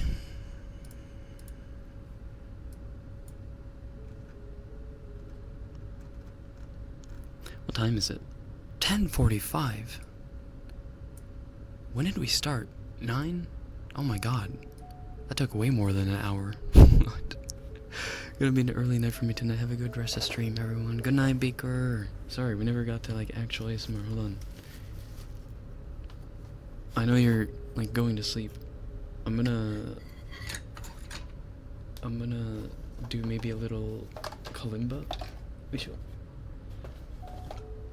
As you're heading out, slowly. Vexy Gadunya. Mono yap machine. Sorry. I didn't realize I paused and yapped so much. My bad, my bad, my bad, my bad. I thought it'd be kind of comfy to do it, but it's such a depressing game. I didn't really think it through.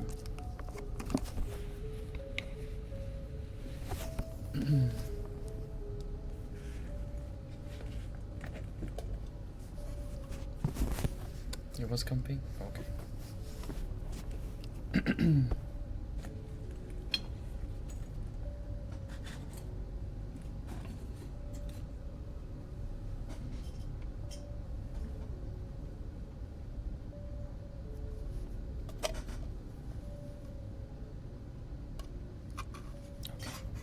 Oh wait, I know I just turned the music on.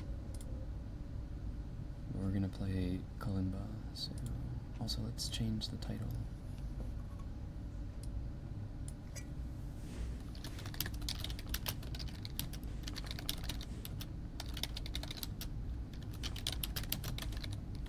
Streams on Twitch.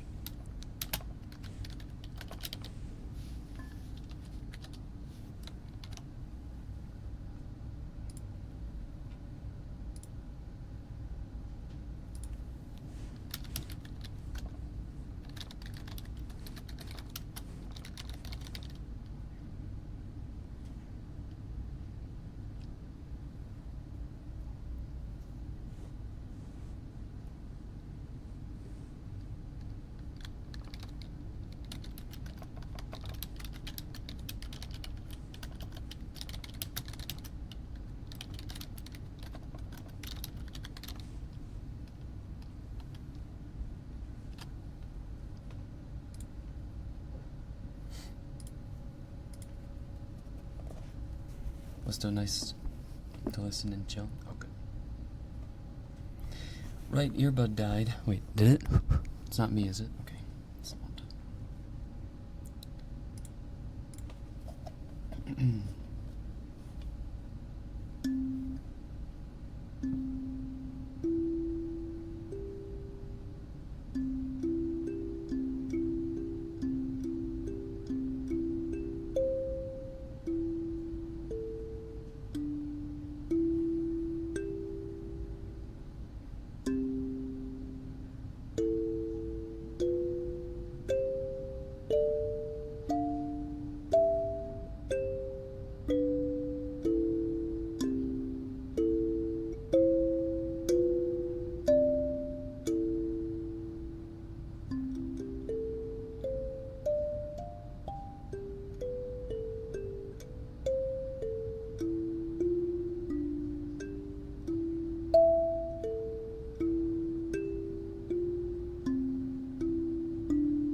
It was so fun, but I'm so bad at tuning mine. Mine's probably out of tune, but I don't really care. Like, mine's probably pretty out of tune, but it's not unplayable, so.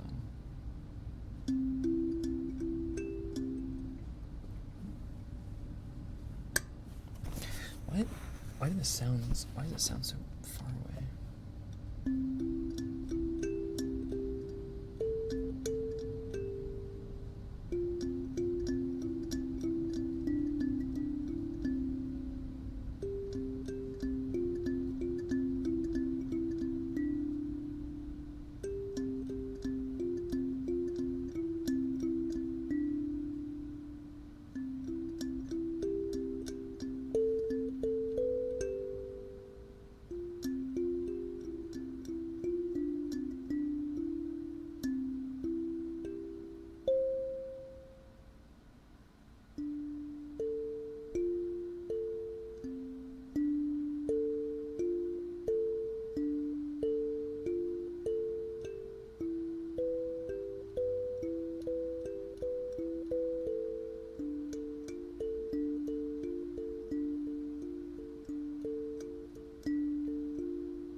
yes, we are playing Needy Streamer Overload tomorrow.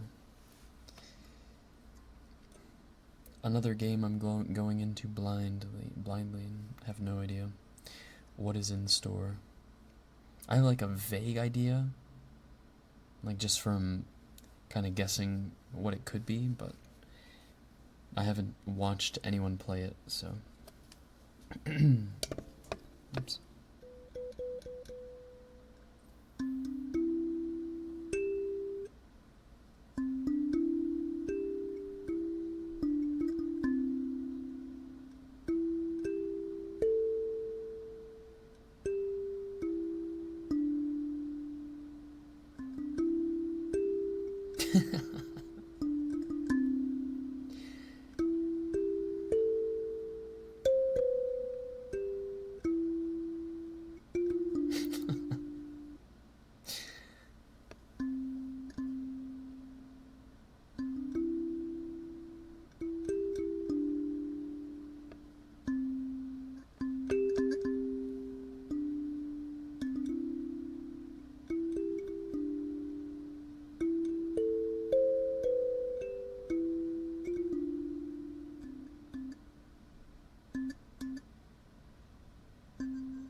I just cut my nails like yesterday, and as soon as you cut your nails, they become a little bit too snappy for the kalimba.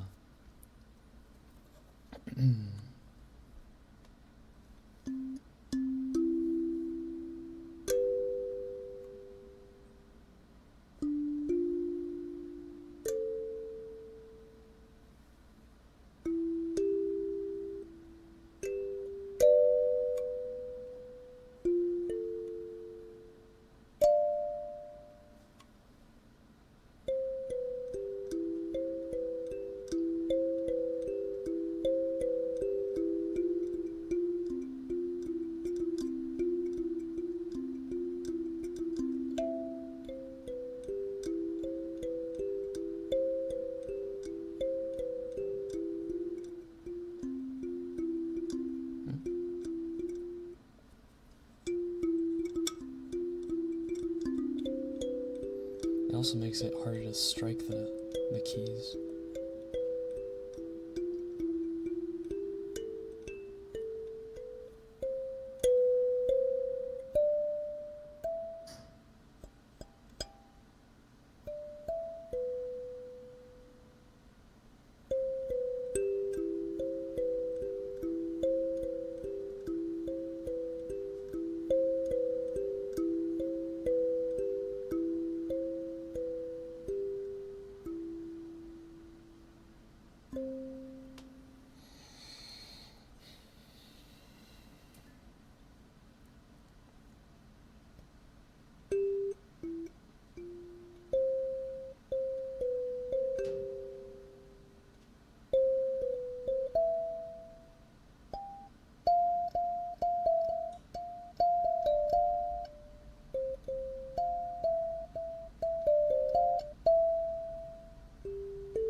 Well, some of us probably just watched The Wizard of Oz during Thanksgiving.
You mean the one that just came out? No. No, that's Wicked. So, it used to be that The Wizard of Oz would come on cable television every year for Thanksgiving. Like back in the old days.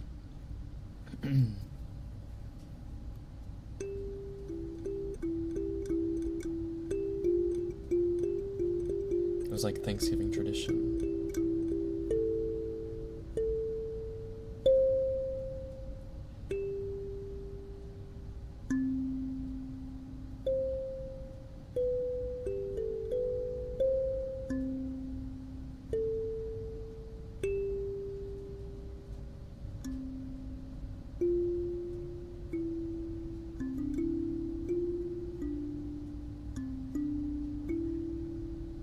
Zero. Oof. Oof. That's rough. Oops.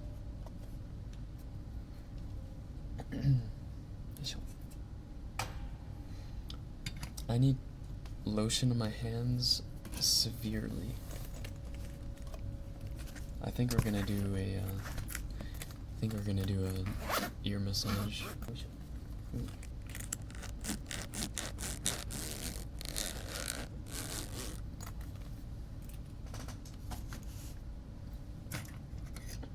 25%. Zipper. I actually really like zipper sounds.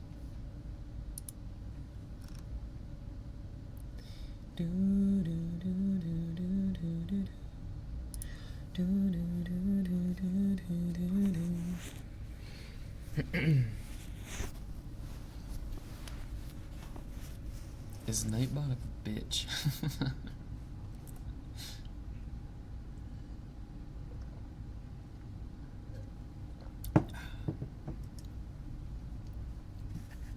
I remember zipper sounds were one of the first triggers I got ASMR from in like a compilation of trigger videos.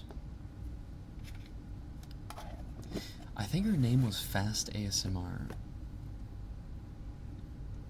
I think.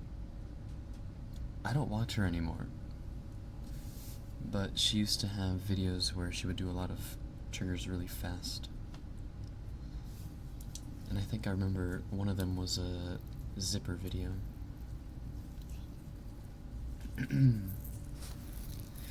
Nightbot gets no play, right? It is so.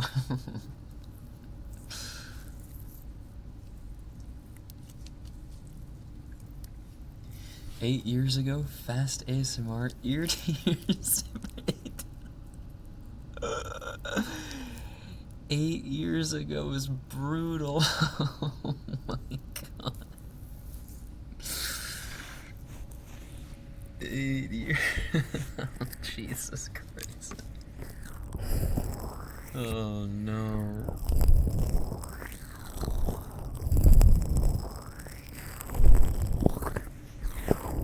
Eight years ago was heinous. Are you gonna share your Spotify rap?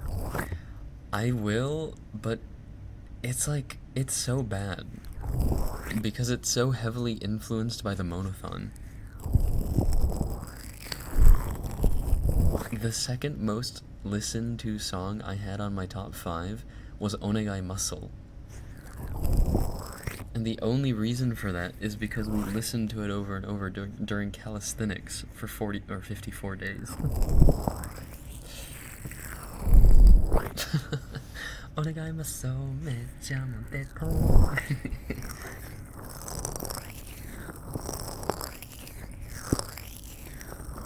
I also listen to a lot of music on YouTube, so like, I don't know. The Wrapped just doesn't really do me a lot of justice most of the time. I'll still share it though. It's so funny.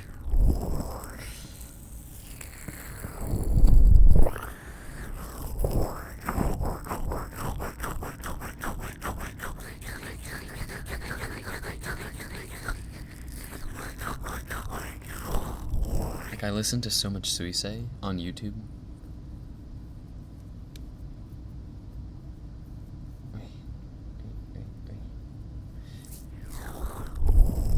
Noah Khan and Suisei should be my top 2.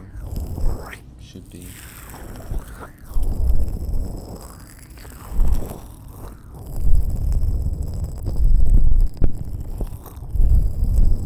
The Wrapped was more accurate than my YouTube. Is there a YouTube Wrapped too?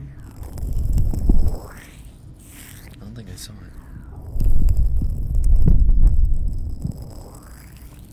Noah Khan was my top. Yeah, and Dial Drunk was my top song.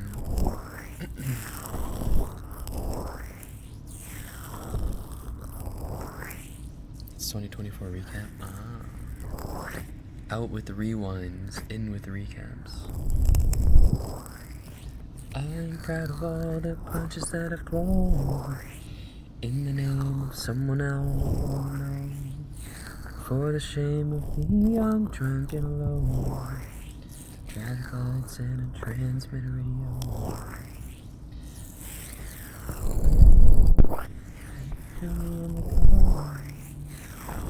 I gave you a whole emergency phone call, honey. Rang a rang, even the cops thought you were wrong for hanging up. I'll dial drunk, I'll die drunk, I'll die for you. I'll die for you. It's end of December. Oh, okay.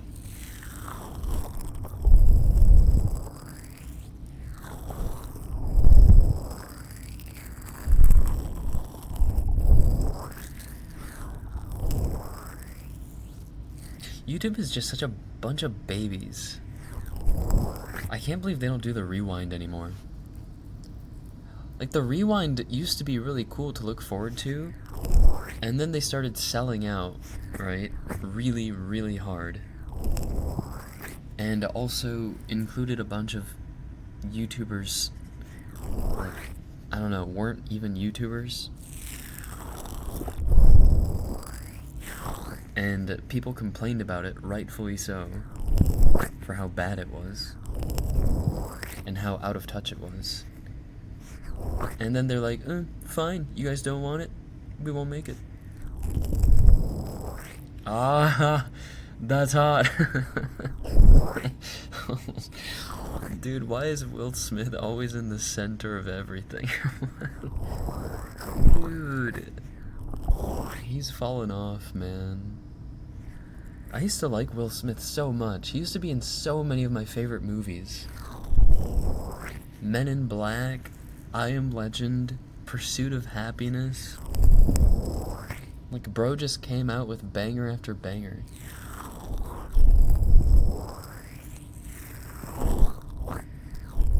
You better keep this wife's name. Not to mention Fresh Prince, of course, but I only enjoyed Fresh Prince when I think when I was in late high school. Oh, 7 pounds, yeah, I can't forget about 7 pounds.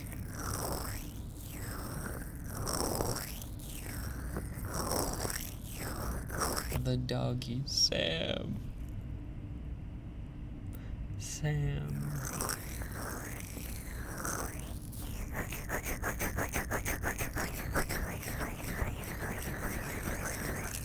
Dude, when they're chasing the deer, and Sam goes into the dark building, oh my god. Sam! Sam! Sam!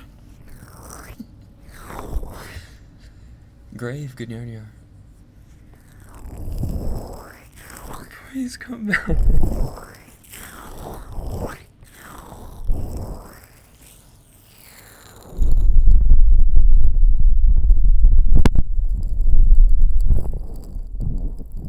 That movie was PG-13, but oh my god, I don't think I've watched a movie that invoked, like, that sheer sense of horror that it gave me. Like, no other movie's done that. Like, you feel so alone. It feels so isolated. I don't know, he was a phenomenal actor in that movie too. 7 pounds? No. I Am Legend. You a sex haver.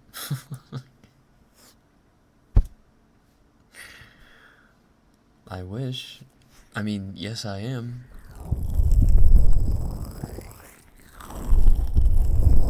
Thank you for the posture check.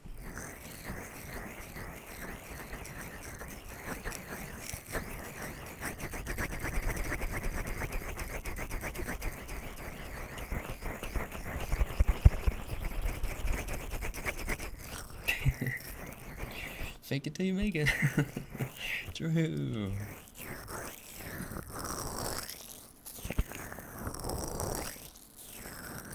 The female orgasm be like.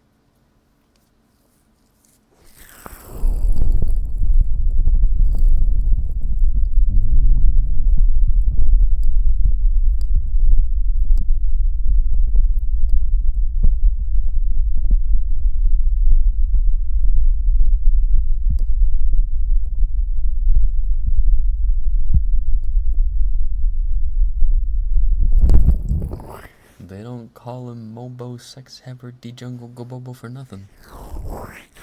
No, they don't.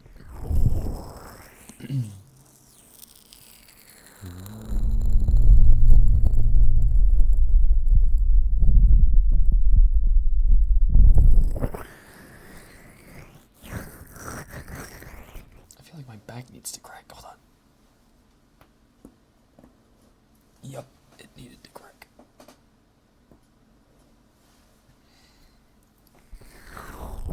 If it doesn't work, just switch sound.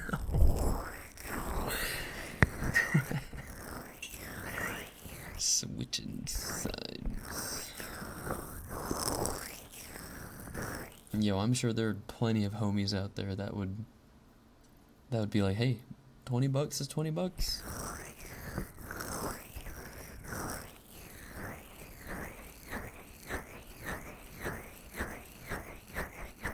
If anyone thinks it's fake, skill issue quite literally. No, I agree. It is a skill issue. 'Tis indeed. You're supposed to take your time anyway. Like, you should be trying to spend as much time getting it on as humanly possible.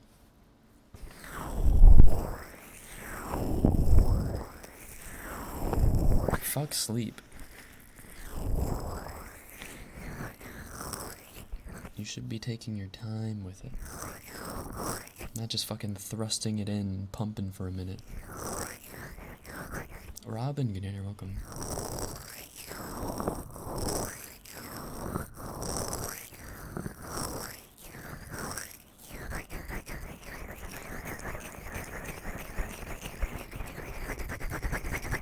What a time to pop back in. Oops.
Papi got Papi.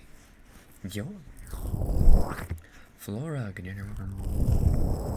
Hi, Flora.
Malty, thank you for the humming. What? What the heck? Of course. My pleasure. Thank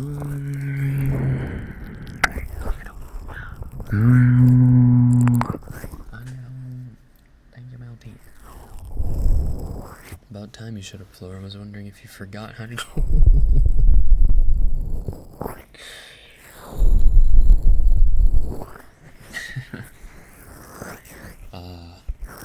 Everything is right in the world.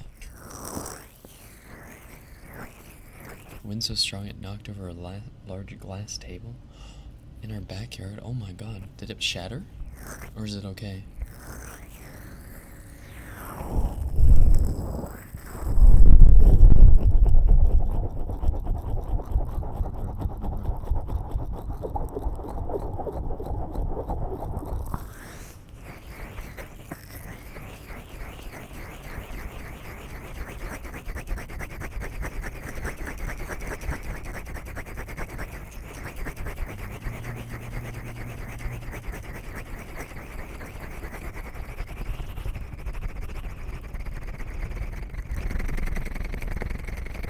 It's okay, luckily.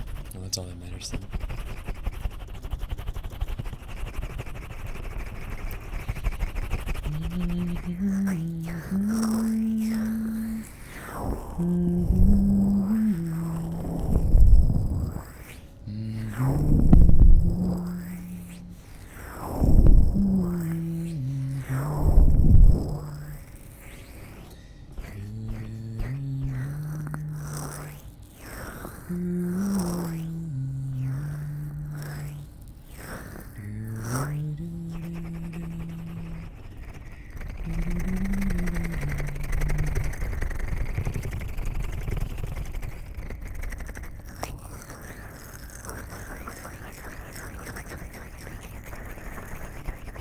Surprised you can even see that far still. It's crazy. Damn. The double-edged sword.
crash out in the name of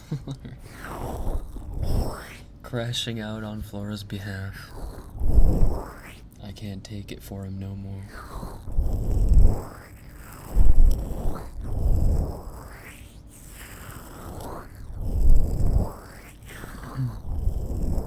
This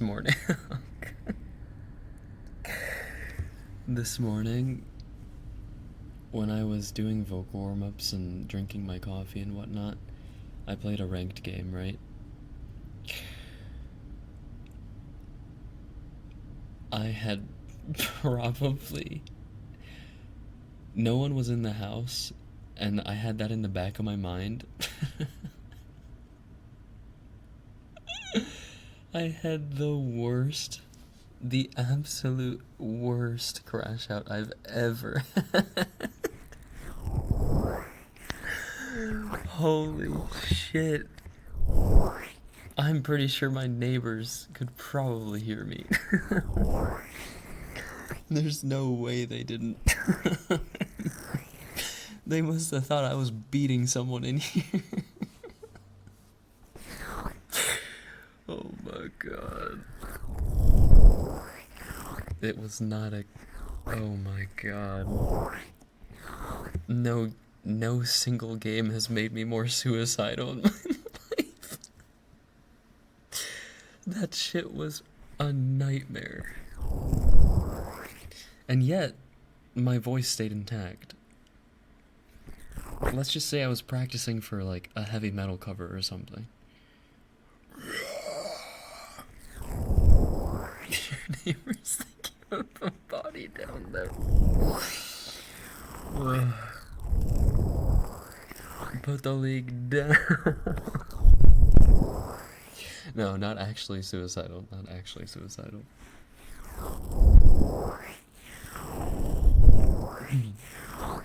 It's like, it's just, you know, after a really bad game of League, you just can't help but look at your screen and be like, you know, maybe I should kill myself. It's not a laughing matter. It's not serious. I'm not serious. You can't help but think it. You can't help but think it after the game. If it's really, really bad, it's like, damn. Jeez. I'm sorry. Worse than yelling "take it" with Mama Spy in the house? Yes, much worse. Bad Mono. I'm sorry.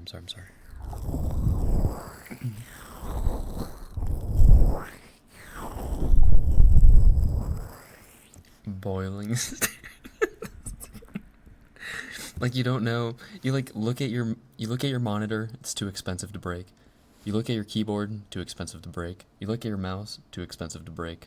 You look at your headphones, too expensive to break. You look at your chair, too expensive to break. What do I take my anger out on?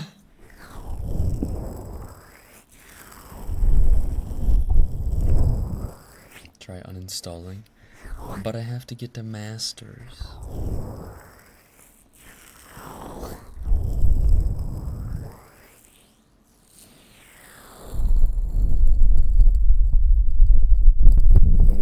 I've only been boiled once so far.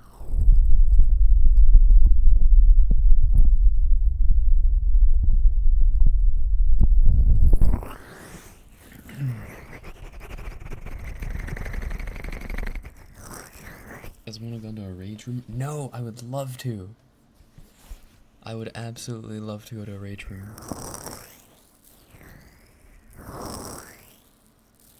Also, Nia, welcome in. Hello.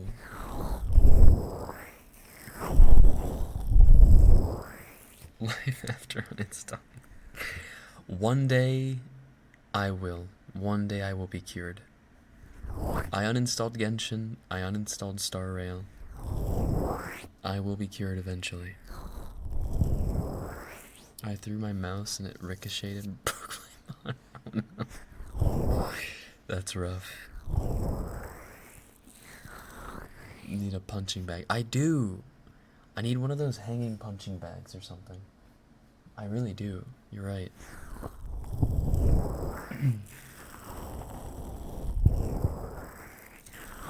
What an actual act.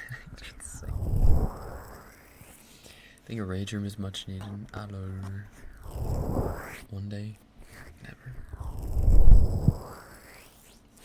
The way I've literally thought in the back of my head once, it'd be so cute if I could teach my kid to play League of Legends. And then I realize the mental strain it has on me, and think, oh wait, no, that would literally be bad parenting.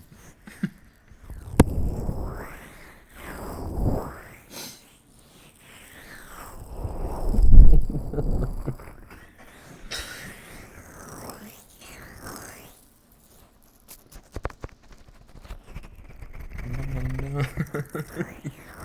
He'd become racist. No, he wouldn't. I'm not I play League and I'm not racist. What the fuck?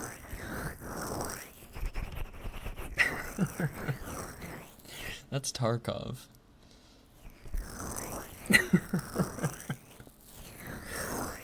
That's if you taught your kid how to play Tarkov. Or CSGO, yeah.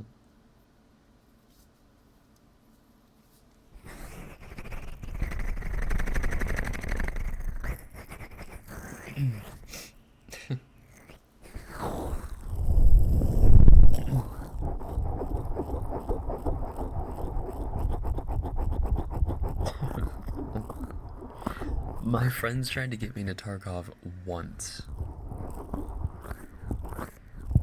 One time. And that was enough. I was like, this is not it.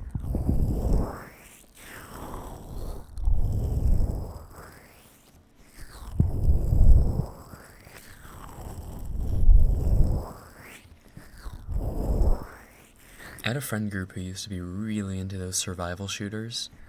Like first it was DayZ.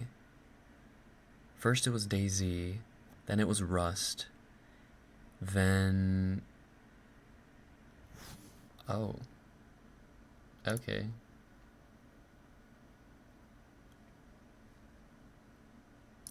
What the fuck? That's the first time that's ever happened. What the fuck? How do people... How do they come out of the woodwork like that? You just start talking about Tarkov and that happens? There's no way. What? Is that just a forbidden word? What the actual fuck? What? Okay, I guess we can't mention Tarkov ever again. Wait, that's crazy. Did we report their account before we banned them? I don't know how, but they had 140 followers. So they're not just a fresh account bot. That's crazy.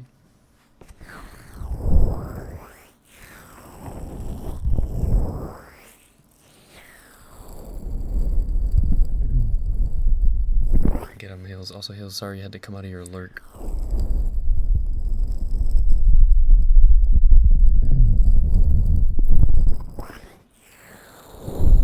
Gotta love Twitch telling me chat seems active. You should consider Bro. There's no way.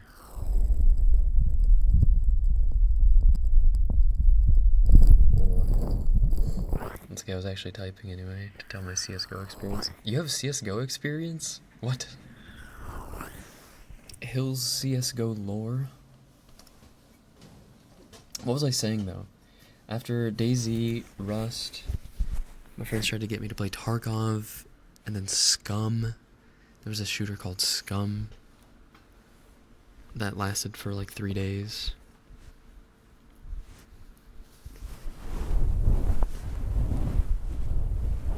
I played one time and a guy thought I was one of the nicest people I ever met, called me a redacted... Oh. What? Because they thought you were nice? What?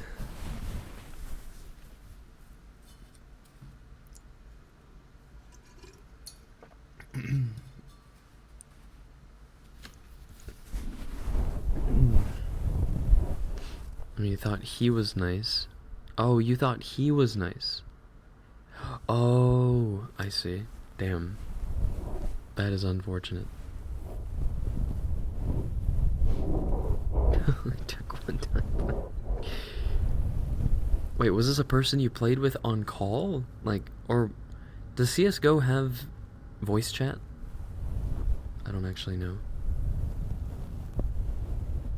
Gotta love gamer dudes who've never spoken to a human being before. It's crazy what people get away with.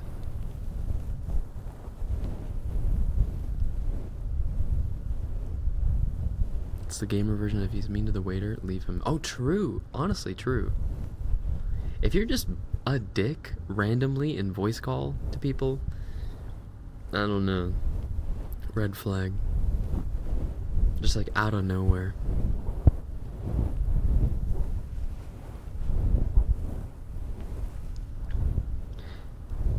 There was a friend I knew for like a year who continued to play. Oh, what? What? That's crazy.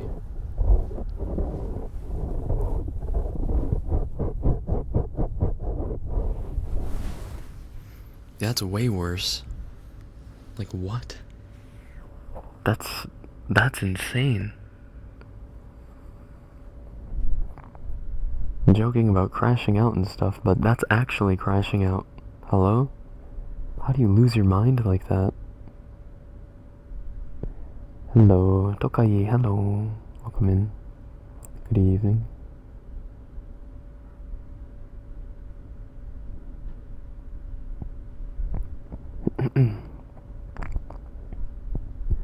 Hello, hello. Hello, hello. Greetings from Colombia. Colombia, welcome in. Buenas noches. ¿Qué tal?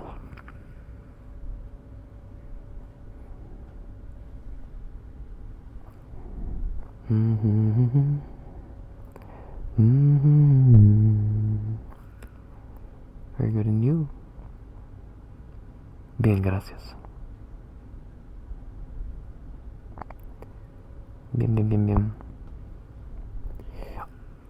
Is CSGO on like the undisputed most toxic game? I wonder what the percentage is. Like, there's gotta be percentages of toxic people. Like, there's gotta be or maybe not a survey. There's gotta be a study done where they take like a sample size of, let's say, 10,000 games of each game. So 10,000 games of League, 10,000 games of CSGO, 10,000 games of Smash, 10,000 games of blah blah blah blah blah. Tokai, thank you for the follow. Welcome to HQ. Nakayuki shite ne. Welcome on in. Welcome.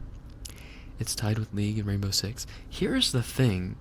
League is toxic, but it has a tribunal system.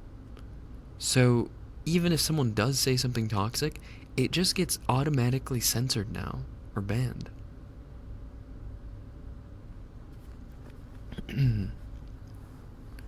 So you don't even really, most of the time, see the toxic stuff, unless they get creative with it.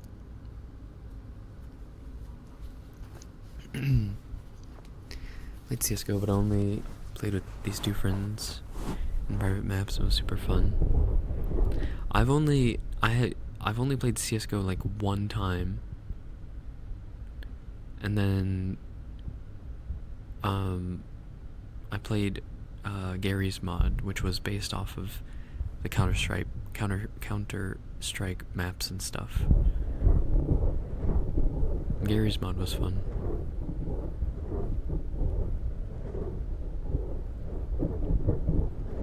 There's only Party VC. Oh yeah, you can also switch to just Party VC. Oh, wait for what?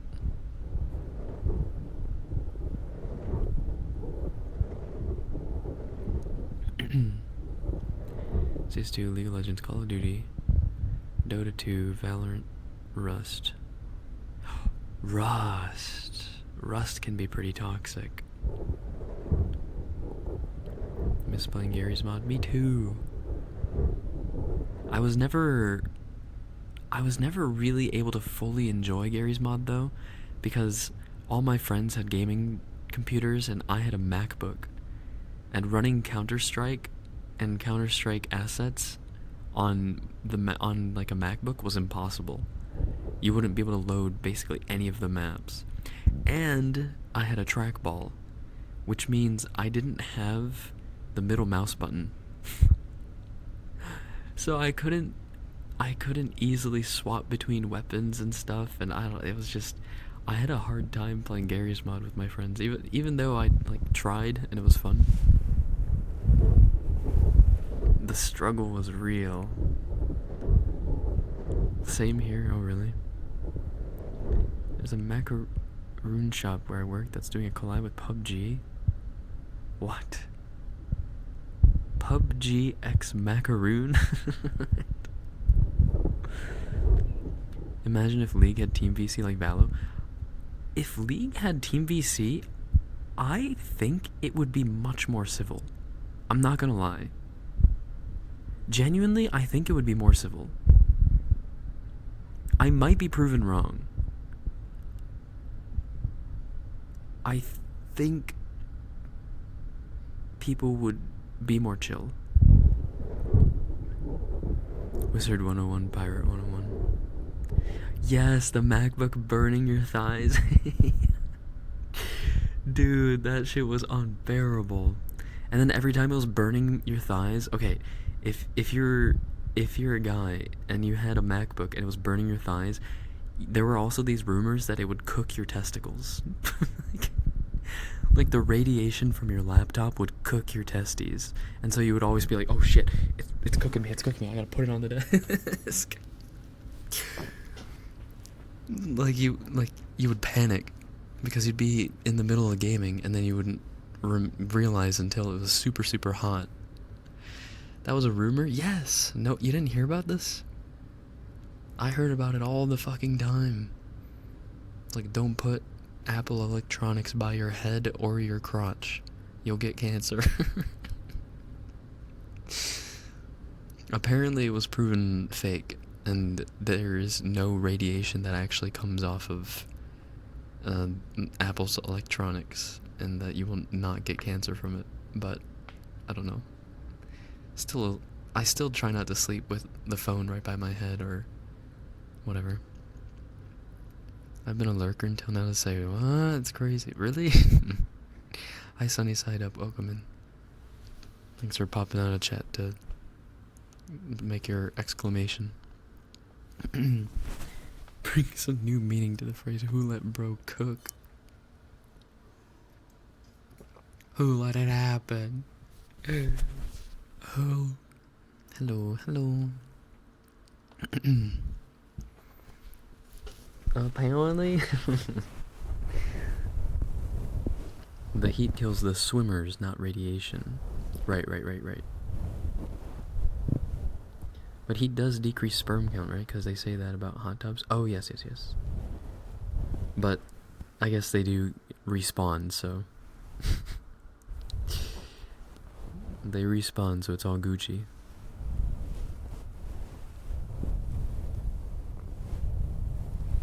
Well, it's true. Unused sperm get absorbed back into the bloodstream, and then more are cooked up. Yeah, they're basing for their item spikes.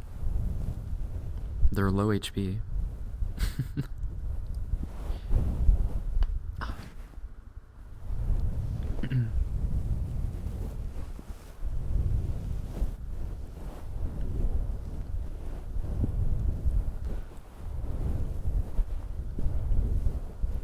Also, poor circulation in that area can do it as well.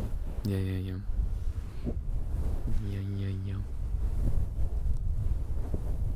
Like when it's fucking turbo cold. Oh my god, you know. Never mind. Never mind. That's TMI.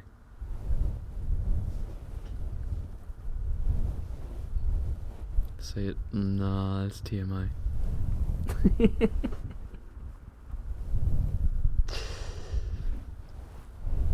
Ability haste. I knew I was thinking of the wrong word. Oh, I wasn't gonna correct you because you were doing so well. I was just gonna leave it be. I was gonna be like, she's got the right spirit. Jeonjun, thank you for the follow. Welcome to HQ. Welcome on in. Welcome. Say it, the ban will be funny. It's not so much about the ban. It wouldn't get me banned. It's just like, I don't really feel comfortable sharing it, I don't think. Bro, you can't just go, oh, and then say, never mind. I can and I will.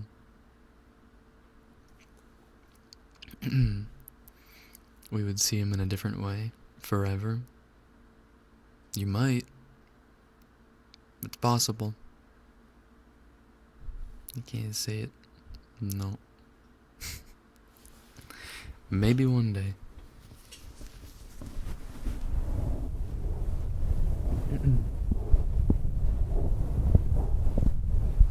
Oceano, good day, you're welcome.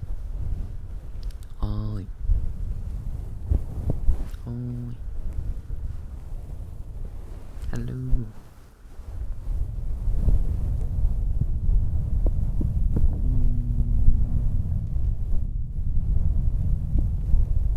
Time to fill in the blanks about what we think he could have said. There's no way you would guess.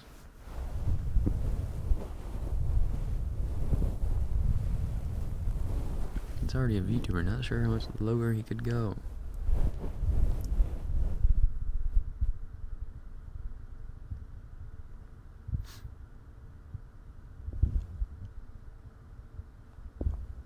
I could be Fillion.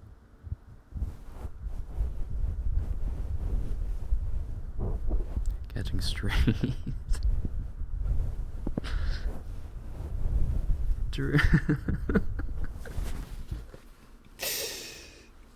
He was gonna say he'd give everyone in chat $100 each. Damn, if I had that kind of money.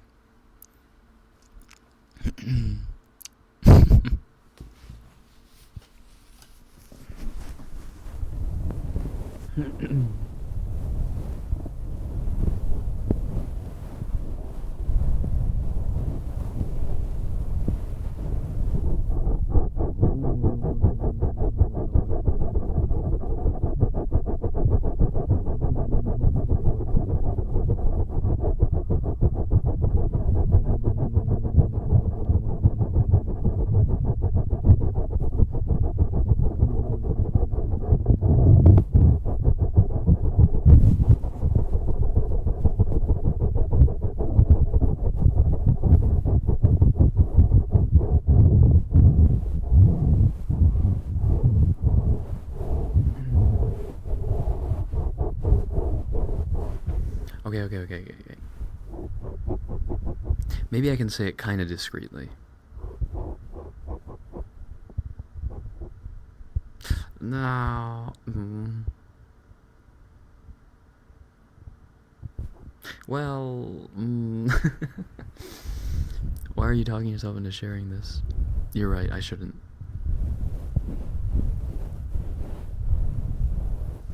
I shouldn't. Edging. I'm a master. What can I say? Good save.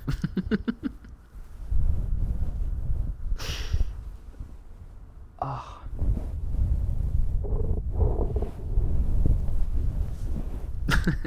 No. No.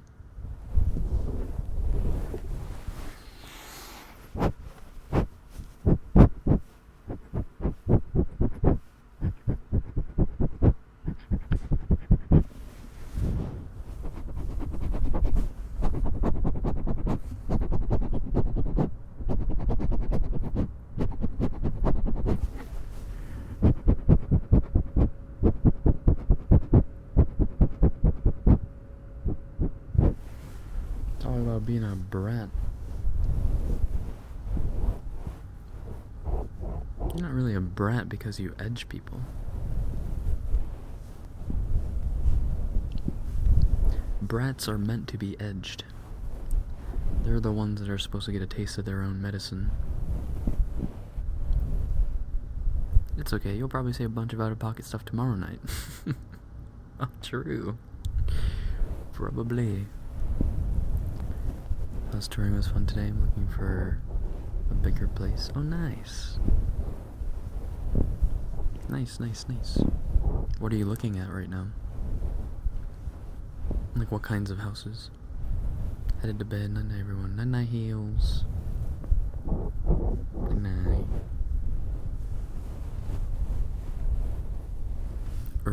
What the Sigma?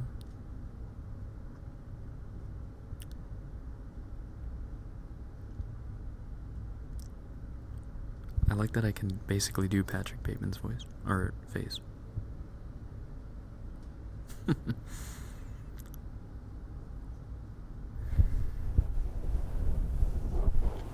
Why are you making that face? Because Cash's Patrick Bateman Sigma face.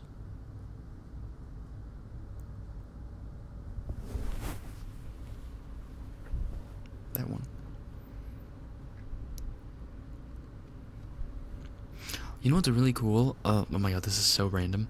I don't know how many of you guys have seen American Psycho, but I just watched something the other day that was like a making of, or a partial, it was like a partial edit, I think it was a short of the making of American Psycho.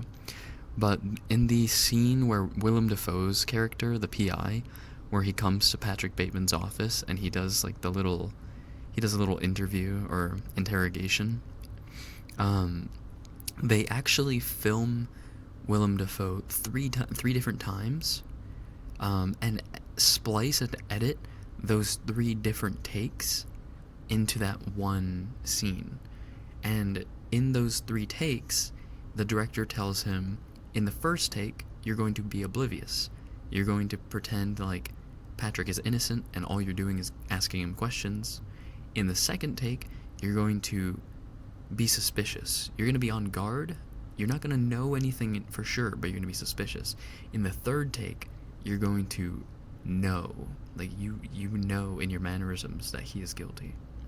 So they splice those three different takes and 3 different versions of mannerisms of Willem Dafoe and edit it into the one scene. And that's why when you're watching it, when you're like watching it from Patrick Bateman's perspective, you don't know what Willem Dafoe's character's thinking because you're so on edge with him.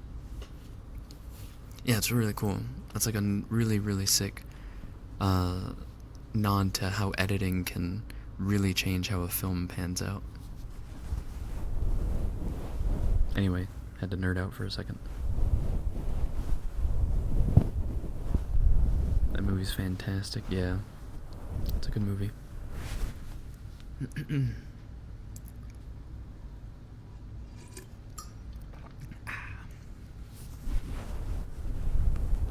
Okay, his hill's gone.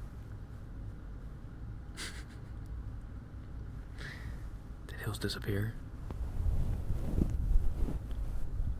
Didn't that Bale use Tom Cruise as his inspiration for the character? I think I heard about that once, which is kind of hilarious.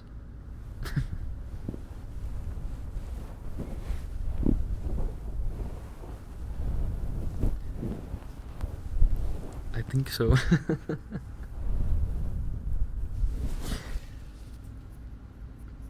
Nothing behind the eyes when he smiles, like Mr. Beast.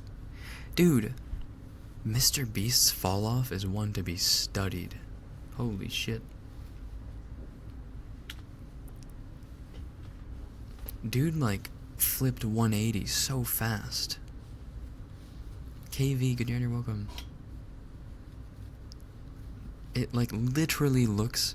It really looks like he sold his soul to the devil. Has he fallen off? I wouldn't say his numbers have fallen off, but I would say like, his respect has fallen off. Why'd you ask if Hills was gone? Because I need to ask only the guys a question real quick. Hey, fellas.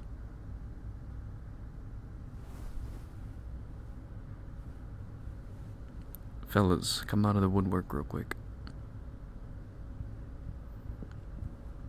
Yes, Mono. M guy, yes, please ask.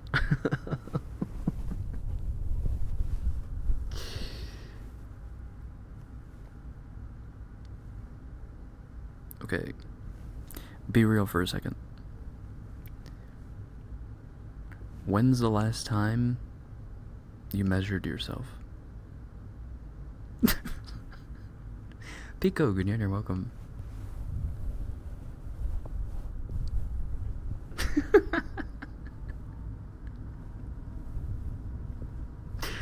Bro, what? No. 3 hours ago. Okay, years ago. Measured what? What do you mean measured what? Cindy, good night, you're welcome. Okay, maybe a year ago.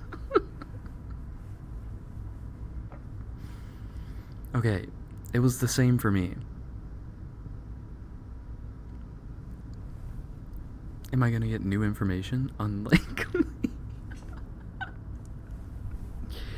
height, waist? I'm 1.75 meters. Holy shit. The first and only was when I was like 15. Really? Why? Okay. So I came across, or I became privy to information recently that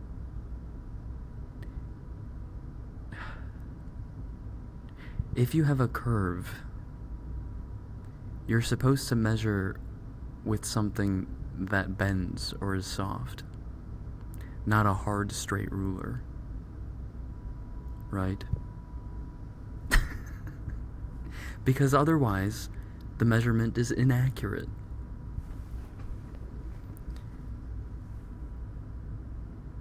Did you use a measuring tape? No, I had to use I'm not gonna deep dive it. I'm not gonna deep dive. Point is, if you haven't done that before, and you are curved, you might actually get to say that you have one or two more than you did previously. That's all I'm gonna say.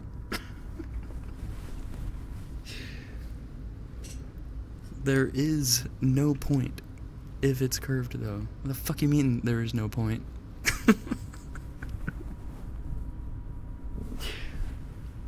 What do you mean if? Who the fuck out here with a straight sword in they pants? Quite a few people, actually. Like 40%, 45%. Semantics.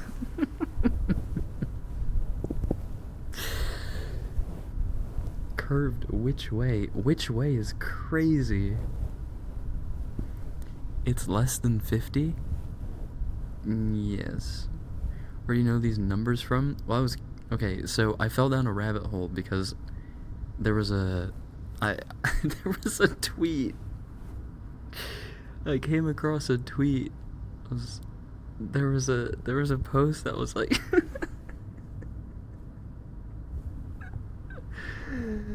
there was a post that said something like, what was it? For the longest time, I thought I was about, average 5. Then I found out I was curved and hadn't measured myself properly because I just used a straight edge ruler. But that's not what you're supposed to do.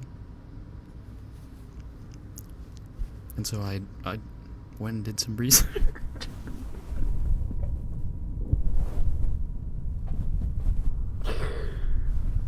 I'm on out. True, I'm just out here googling dicks.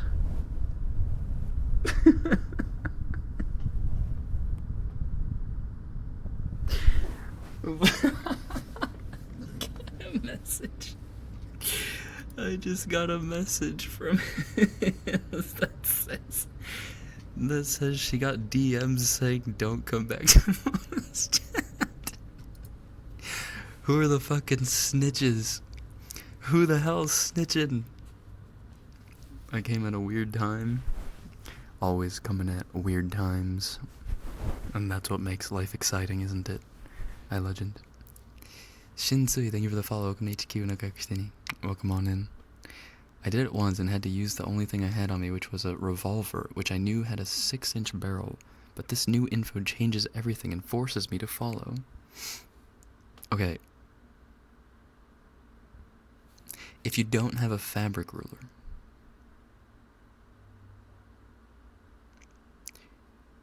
use... Never mind.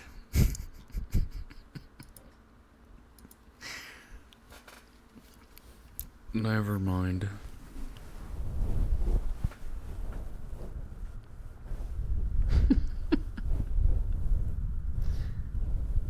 There he goes, edging us again.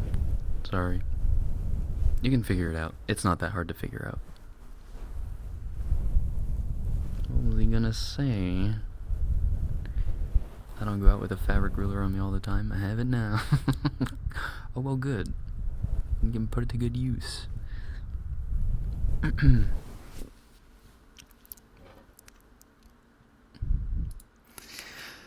don't come into a mono stream for normal time. Real shit.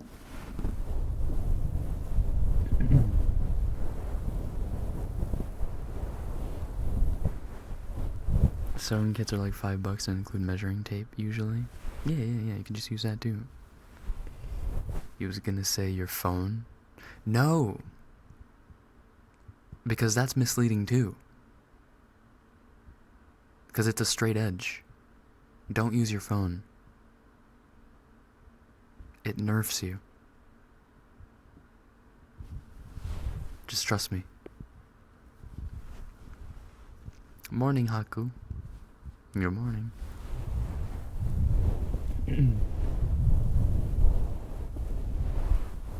Fabric ruler is what I call the Joanna's manager. And that's a pun. So, mods, can we boil Jay? 07. I am beyond such childish measurements. Damn. Boys out here packing.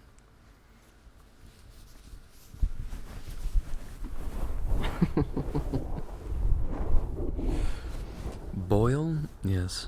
Boil.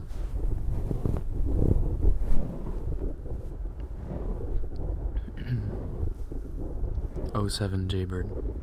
You will be missed.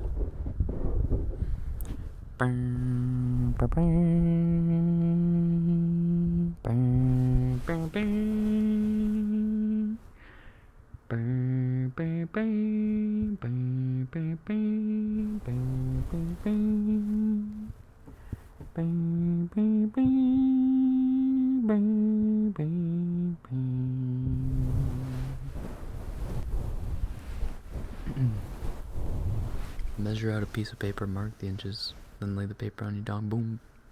Solved. True. Very true. Creme. Creme. Creme. Thank you for that name, Redeem. Creme. Gotta be centimeters. True.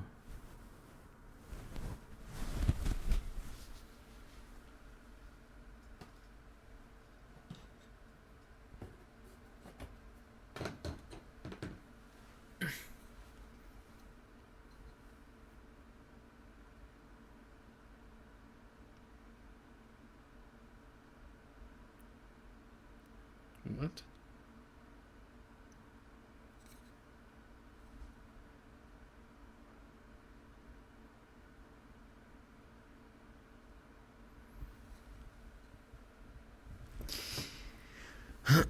Let's try it right now.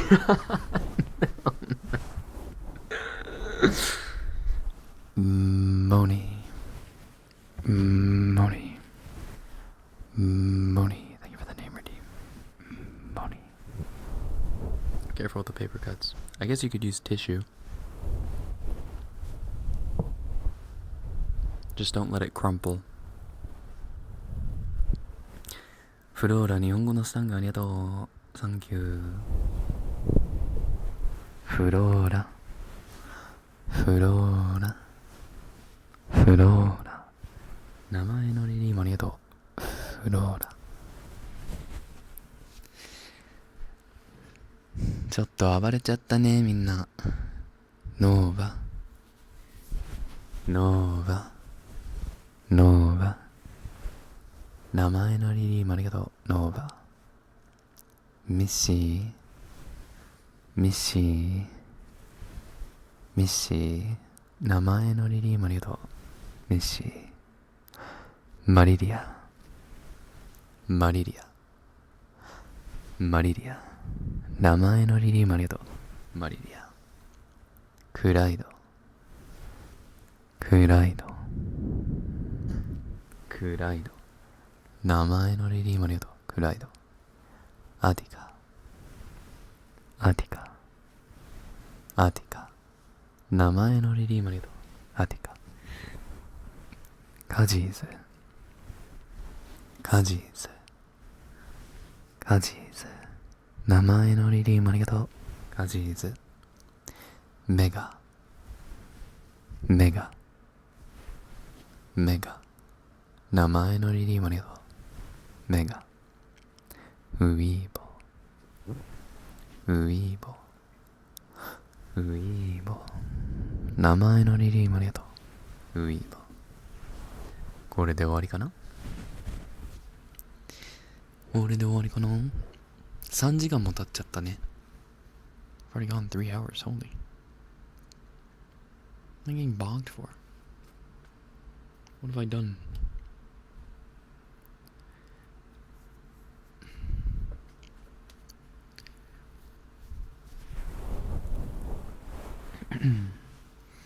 My cat Leo's falling asleep day smart. Oh.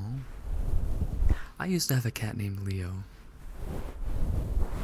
My 2 cats were named Leo and Monty. And they used to have almost the identical temperament that Arya and Laika have. My huskies now. Like, almost identical.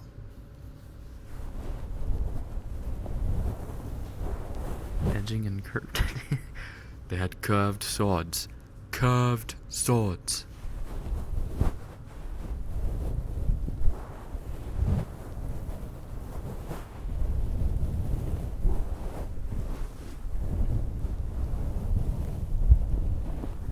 Alright, anyway. We usually only go 2 hours for Wednesday Hump Day ASMRs, but because we had the, because we did all that lore stuff, I figured it would not make sense to to only go for the 2 hours. Okay. Okay.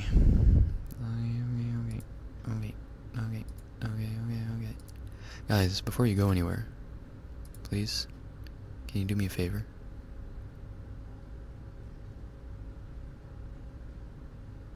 My Twitch is broken.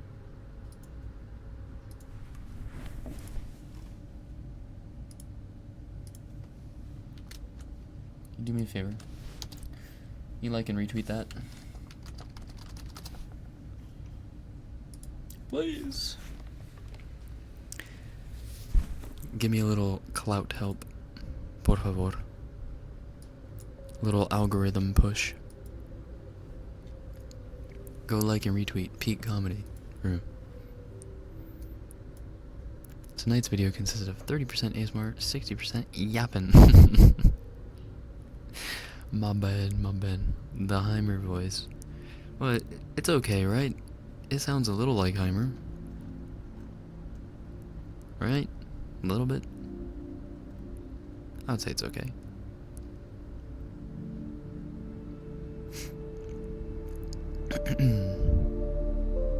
Oh, Jesus Christ, why is the music so loud? Holy.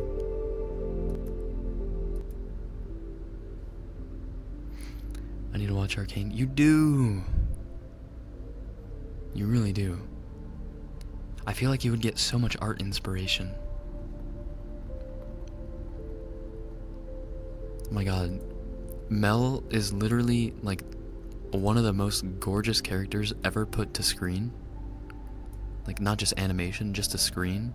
I feel like you would draw the fuck out of Mel. Like, actually.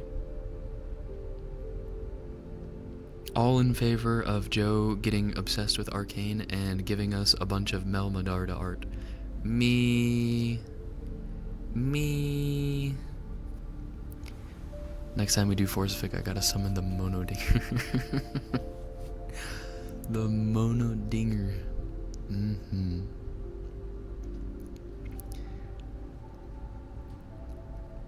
Piltover being Art Deco, Zon being Art Nouveau. Decided I'm watching it when I wake up in the morning. Oh, nice. Big. Okay.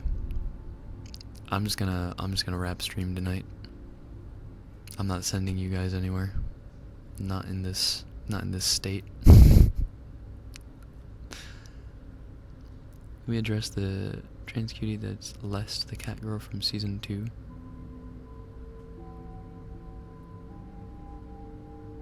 Is she the one who does the paint on the counselor's legs? I don't remember her name. Victor Nation, how we feeling? How we feeling? Jeez. JB?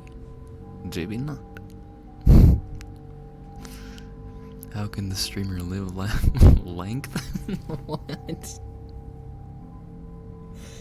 Live, laugh, length. She painted shimmer on Sallow. Oh, yes. That was his name, Sallow. Arcane was low-key amazing thanks to Victor and Silco. Honestly, so many characters. Echo, big ups to Echo, man. Boy savior. Literally my favorite character.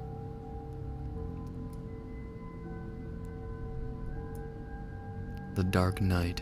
Not really a Dark Knight, but he almost gives Martyr vibes. Just lost everything, but saved the day. Echo. Missy. Thank you for the cheer. Change my Netflix profile to him? Hell yeah. Respect. Put some respect on my boy. Okay.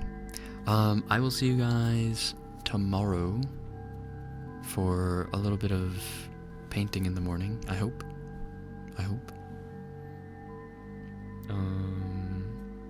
And then if I don't catch you tomorrow morning, or if you don't catch me tomorrow morning, I will be playing Needy Streamer Overload at 8.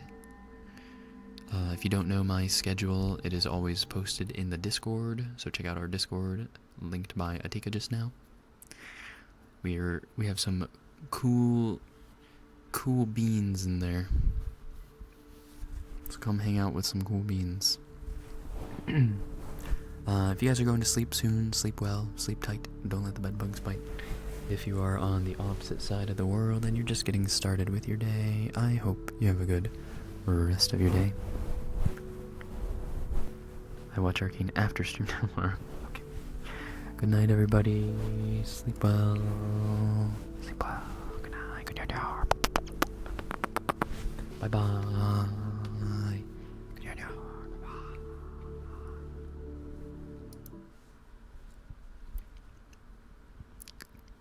God bless America.